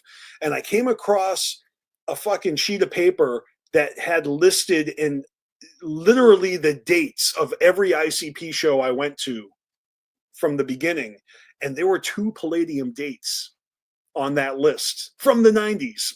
So I was completely wrong. I've been telling people that the Palladium wasn't a thing until 2000. It's not true. I went to 2 Palladium shows in the 90s and I forgot about it. So, That's you know, hilarious. all I can say is I am not perfect and my memory is very hazy, especially going back to when I was fucking 19, 18 years old, partying like a rock star then and now. Yep. Bro, tell me about it. I have people that have never been to their first gathering that are like messaging me in this state, like in South Carolina. This happened just the other night. This dude hit me up. I haven't spoke to him in years. I haven't seen him in years. You know, shit happens. People come and go. Whatever. He messages me and he's like, "Bro, I'm finally going to my first gathering." And I was like, "Holy shit, fuck yeah, bro." He's like, "What is it like?" And like in my brain, I'm immediately like, "07. Let me start from the beginning." Like, like for me. And it's like, dude, I don't even know how to answer that question anymore. It's the gathering. I can't. It's just, oh, Maybe bro, it's it's the like a gathering. combination of like NASCAR and Burning Man or something. Like, But he asked me that. He's like, "So what's it like?" And I was like, "It's the gathering." Like, I lose words whenever he's like, "Well, what was the first one that you went to like?" And I was like, "There was this bridge where everyone had sex and sold drugs and then we moved to a new spot and they turned the bridge into a road and the road got sold out and then we went to the Dust Bowl in Oklahoma." Like the, it's just so hard to like comprehend and tell people that now.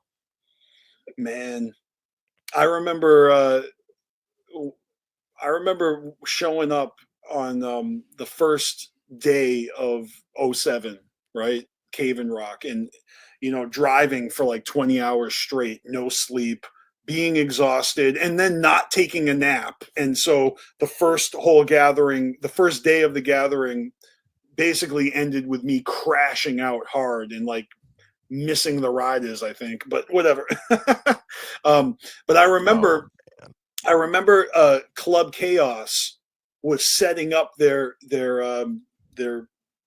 stage, and they were like off in the fucking woods, like really like tucked away. And I was walking over there and just like observing, checking shit out. And I remember witnessing fucking Alex Abyss fucking telling them, no, you can't set up here. And they were like, why? And they're like, nope, not happening. And they ended up making them move down to like where they were on the strip, like kind of more central to the gathering, not off in the Yeah. woods, but like really close to Bomb House Stage and like right Yep. up the way where all the food stands were and stuff. So they ended up being in Yep. a nice central location. But originally they were trying to be like off in the cut, and Alex wasn't having it.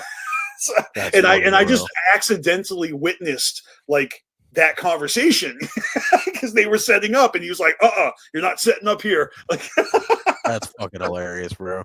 I remember walking by Club Chaos and thinking, I'm too fucking young to go in there. I'm 17. Like in my brain, I was at the gathering and I'm like, well, fuck, I can't drink here. I can't fucking smoke here. I'm fucking too young. Like I can't do anything. And I remember walking by because I was camped right near Club Chaos. Terrible fucking idea, by the way. You never fucking sleep.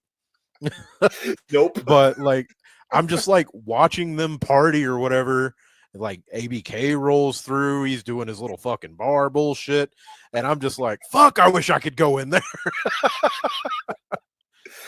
Oh man. Well, I have an inkling that maybe Club Chaos will come back this year. Or maybe Maybe I can people want finally go to people Club want it Chaos. to happen. So I don't know those dudes personally. Like, but I've seen some talk online. Their name got brought up, Oh so I'm man. I'm wondering if they're Oh if man. they're being you know asked if they'll come back, or you know, I mean, it's not like there's a petition going around, but I'm just saying, I think motherfuckers would love to see it. I'm gonna start a petition right now, and it's for the riffraff. What's the American riffraff guys? Uh, that used But to like launch fucking water balloons at the main stage on that ooh, giant slingshot. yeah. Bring them back. Hey, better that than the fucking fireworks, man. Yeah, yeah, People, definitely people better than lose the a fucking fireworks. eye. I've seen people like almost fucking burn them, like get burnt and shit. Yeah, no, I don't like the fireworks and the fucking mosh pits.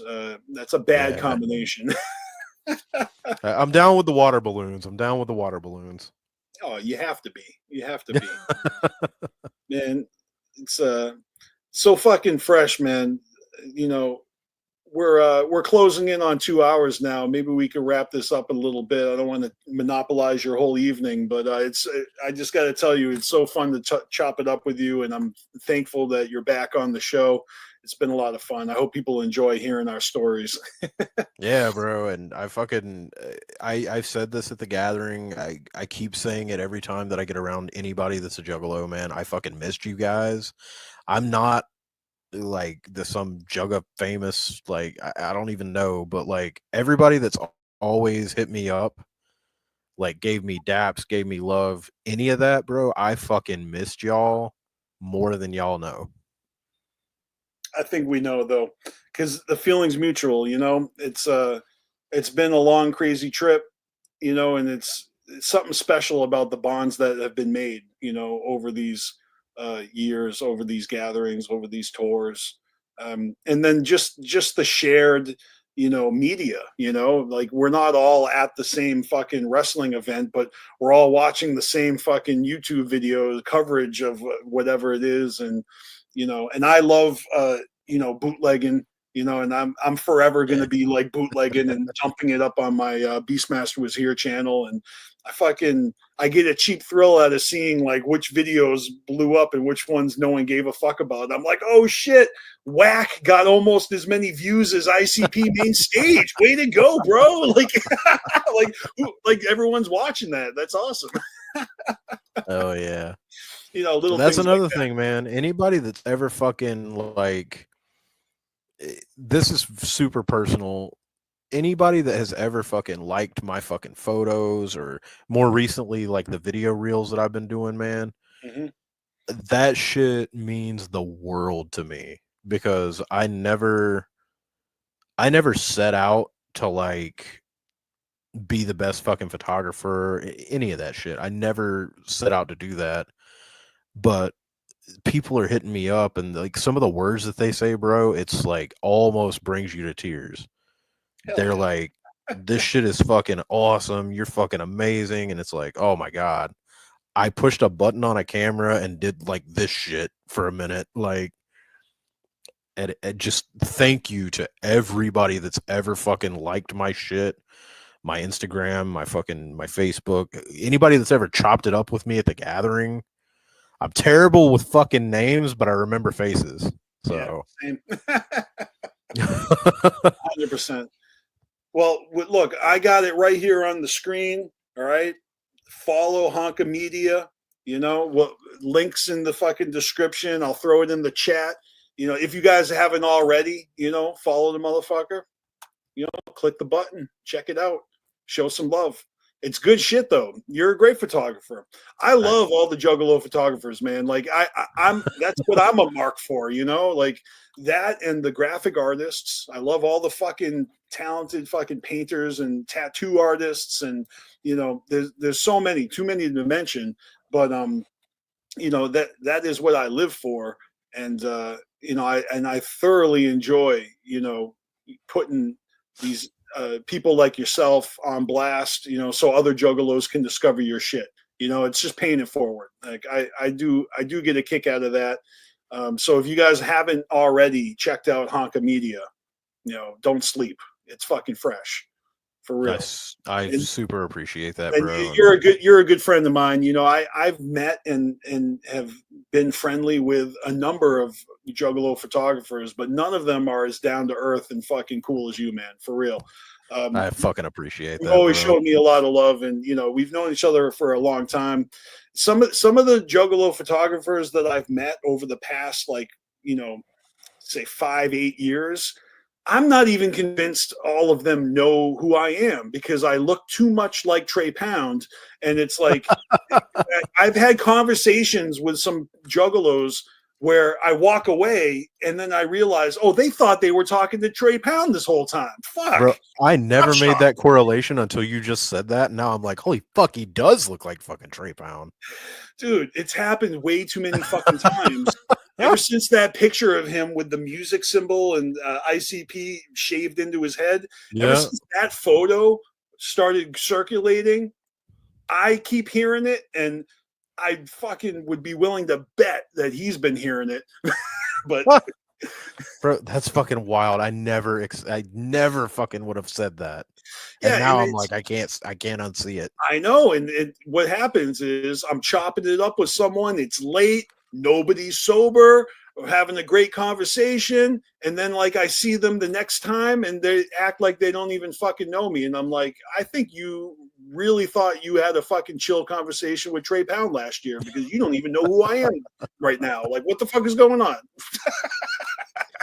That's fucking hilarious, bro. I Yeah, know. Oh my god. it's a blessing and a curse. You know what I mean? Like I can get backstage, but no, I'm just kidding. Be like, come on, I'm Shaggy's brother. Let me in. Yeah, bro. What do you mean I can't get backstage? I do got to try that bro, one of these days. make it work, bro. Make it You work. know, Hella wicked, bro. Everybody's in costume. exactly. Oh man, yeah. No, it's oh, dude. I'm telling you, this upcoming gathering. You know, this final tour that they're starting to, you know, parse out. Really looking forward to the next time I get to see ICP. I don't know if it'll be if their tours will make it over here to Oregon, you know, before or after. But whatever the case is, I'm trying to hit them up as many times as possible, you know, before before Right. it's no longer an option because you know it's truly Well, on fucking those next special. upcoming tours, bro, Yeah, this is the first time they've played like Atlanta, Charlotte, North Carolina, Spartanburg, South Carolina. This is the first time they've played that in like 8 years or so. yeah. Maybe Missing Link tour. Like, When so they it's been a played minute, so I'm sure. Juggalo weekends, it was the first time they played Massachusetts since like 2019. It's like 6 years, you know, Yeah, unless you're a dude, it's gathering Juggalo. wild. Yeah, no, ICP has not been on the road. And of course, Jay and Shaggy have been doing their respective solo tours, Three Headed Monsters, and all these one offs. And Jay's been doing a lot of solo shits with the JCW events, which is mad cool. Like, I mean, I would hit those up too if they brought them up here to the Pacific Northwest. But I'm damn far away from a lot of stuff, you know. Yeah. Let me tell you, a lot of these events they look fun as fuck. Like Juggalo Ohio, Juggalo Nights, fucking, you know, Juggalos are throwing their own fucking minis again. Like it's a good time to be a Juggalo in my It's like back in the sixth era. We got mini gatherings going on, all kinds of shit.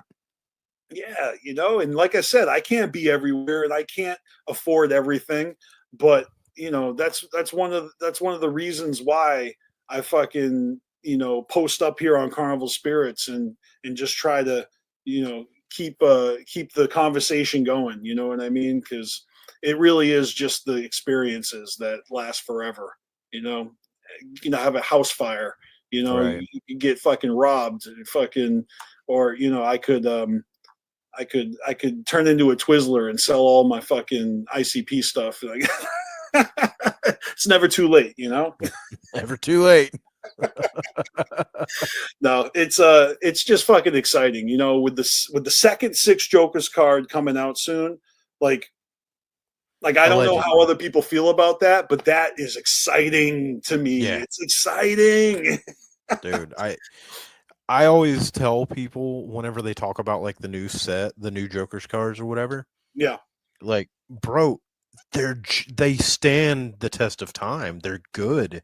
I know people are like they love to shit on them, and I'm like, go back, man. Listen to Bang Pow Boom again. Listen to it. Like, it's fucking good. Like, It is. people hate what's fucking new, man. It's what do they say? If your parents like it, it must suck. In fucking shockumentary, well, a lot of us are parents now, and fucking people be hating. I mean, look, there's exceptions to every rule because, if your dad was a juggalo and you didn't look at this shit like, oh, no, not for me. That's my dad's thing. Like, Right? no, you picked up the ball and ran with it. I did, bro. I can't even imagine where the fuck I would be without Juggalo shit. Like, if I never would have been a Juggalo, I never would have went to Japan. If I never would have went to Japan, never would have met my wife. Like, shit is wild because of these two fucking clowns. Hmm. Like, I it's mean, just weird the way that fucking the world works, bro. it truly is. And, I can honestly say that I would probably be doing something similar because my interests, the things that I spend time doing, like I'm kind of like a cinephile. I watch movies like it's nobody's business, and I enjoy a few different genres of music, so I switch it up all the time. Um, but but yeah, like going through and listening to second deck music, second deck ICP. Like I actually have recently been doing that, revisiting all of the second deck Joker's cards and kind of taking a little inventory of what I like the most about them. And I can honestly say that like I was a little bit shocked at what I did and didn't enjoy this time around. Certain albums in my mind, I was like, oh, this is the album, this is my favorite album. And I was like, oh well, actually, I'm not enjoying this one as much as I was enjoying that one. And you know what I mean? Like it's just weird how Right. maybe it hits your ears differently. But like when new ICP drops, I'm so excited for it. And I'm very open-minded. Like they keep changing it up. They keep switching the styles. They're Yeah. working with these young producers and they are embracing the times and really kind of like experimenting with flows and like a lot of stuff. If it's not on a Joker's card, it's not precious to them and they're not afraid to make a whack song. So I'm never mad at them when they come out with music that I don't know if like this one's not going to get a lot of rotations, but I still love that they did it because it's kind of it's a cheap thrill, like what are Absolutely. they going to cook up for us next? Bro, the definition of a good fan is being able to tell what's a hit and what's a miss. You know what I'm saying? And like you ride that wave either way. Yeah, So no doubt. Yeah, and so I I love like it. how they haven't tried to you know stay in one lane. They really do keep switching it up and challenging themselves. So they keep it interesting to say the least. Um, Yep. and really, this next generation of underground, wicked shit or new wicked or whatever you want to call it. Um, it's kind of exciting to see, motherfuckers getting traction and having success in this little bubble that we got. Um, it would not be possible if there weren't new juggalos being born every day, And Yep. can you imagine a world where there were no new juggalos entering the scene ever? Like it would kind of be a weird, like old man party, you know? Yeah. Like, And at some point, bro, it would just be like, oh fuck, not again. Oh my back. Oh, everything sucks. Like, dude, yeah, it's always fun to go to events and you see new people. Like, and I know some people when somebody comes up to them and they're like, "Oh, it's my first gathering." You're like, "Oh, fuck, make me feel old." I'm like, "Oh no, that's dope. Fuck yeah, welcome home." You know what I'm saying? Like, hell yeah. yeah, Welcome to the family, open arms. Like, yeah, you know. and then you get to prove yourself, and you either get tossed out on your ass, or your car gets flipped. Don't get caught juffing. Yeah, don't you be juffing near my waters. Oh man. Well, hey, dude, it's been great talking to you. I think this is a great time to wrap it up. And again, everybody watching, check out Hanka Media. Go follow him on Instagram, Facebook, anywhere else. Do you have a website or anything like that? I do. I have a website. It's a super fucking long website. So you guys will probably just rather click the link. Okay, HankaMediaMarketing.com. HankaMediaMarketing.com. I'm putting it in the chat. I'm putting it in the description. All right. When I post these flyers, I'm going to comment that fucking link under those flyers. So if you're watching, there's no excuses. You'd be able to find that shit. All right. That's what's up. And yeah, Hanka, fucking, I really appreciate you, bro. I can't wait to see you this summer. It's going to be fucking Yeah, bro. Fuck yeah, man. I fucking thanks for having me. I fucking miss you, brother. I can't wait to see you at the gathering. We'll fucking have some more fucking what's those fucking drinks that you gave me? I forget. Fucking White Claws. Yeah. Oh, I was gonna say Whoop Dubs. White Claw is the law, baby. I can't wait. It's fucking dope, man. Do you fuck with this stuff at all? The hot sauces? Have you seen these before? No, I've never seen those. I got Juff sauce and I got 17th layer of hell. Oh, is that the shit from the fucking hot wing eating contest? Yeah. Oh my god, fuck yeah. Yeah, I picked some up. That's dope. Yeah, I mean, I'm not really that into hot sauce, but I couldn't resist. We had to try that shit. Look at the labels. Oh my god, if I would have saw them, I would have bought them. Hopefully they'll have them again this year. Hell yeah. I'll hit up Demise and I'll see what's good. But all right, Hanka, I'll talk to you soon. Thank you again, everybody. Much clown love. I appreciate y'all. I should be back again, not next weekend because it's going to be Easter Sunday, but the first of next month, May.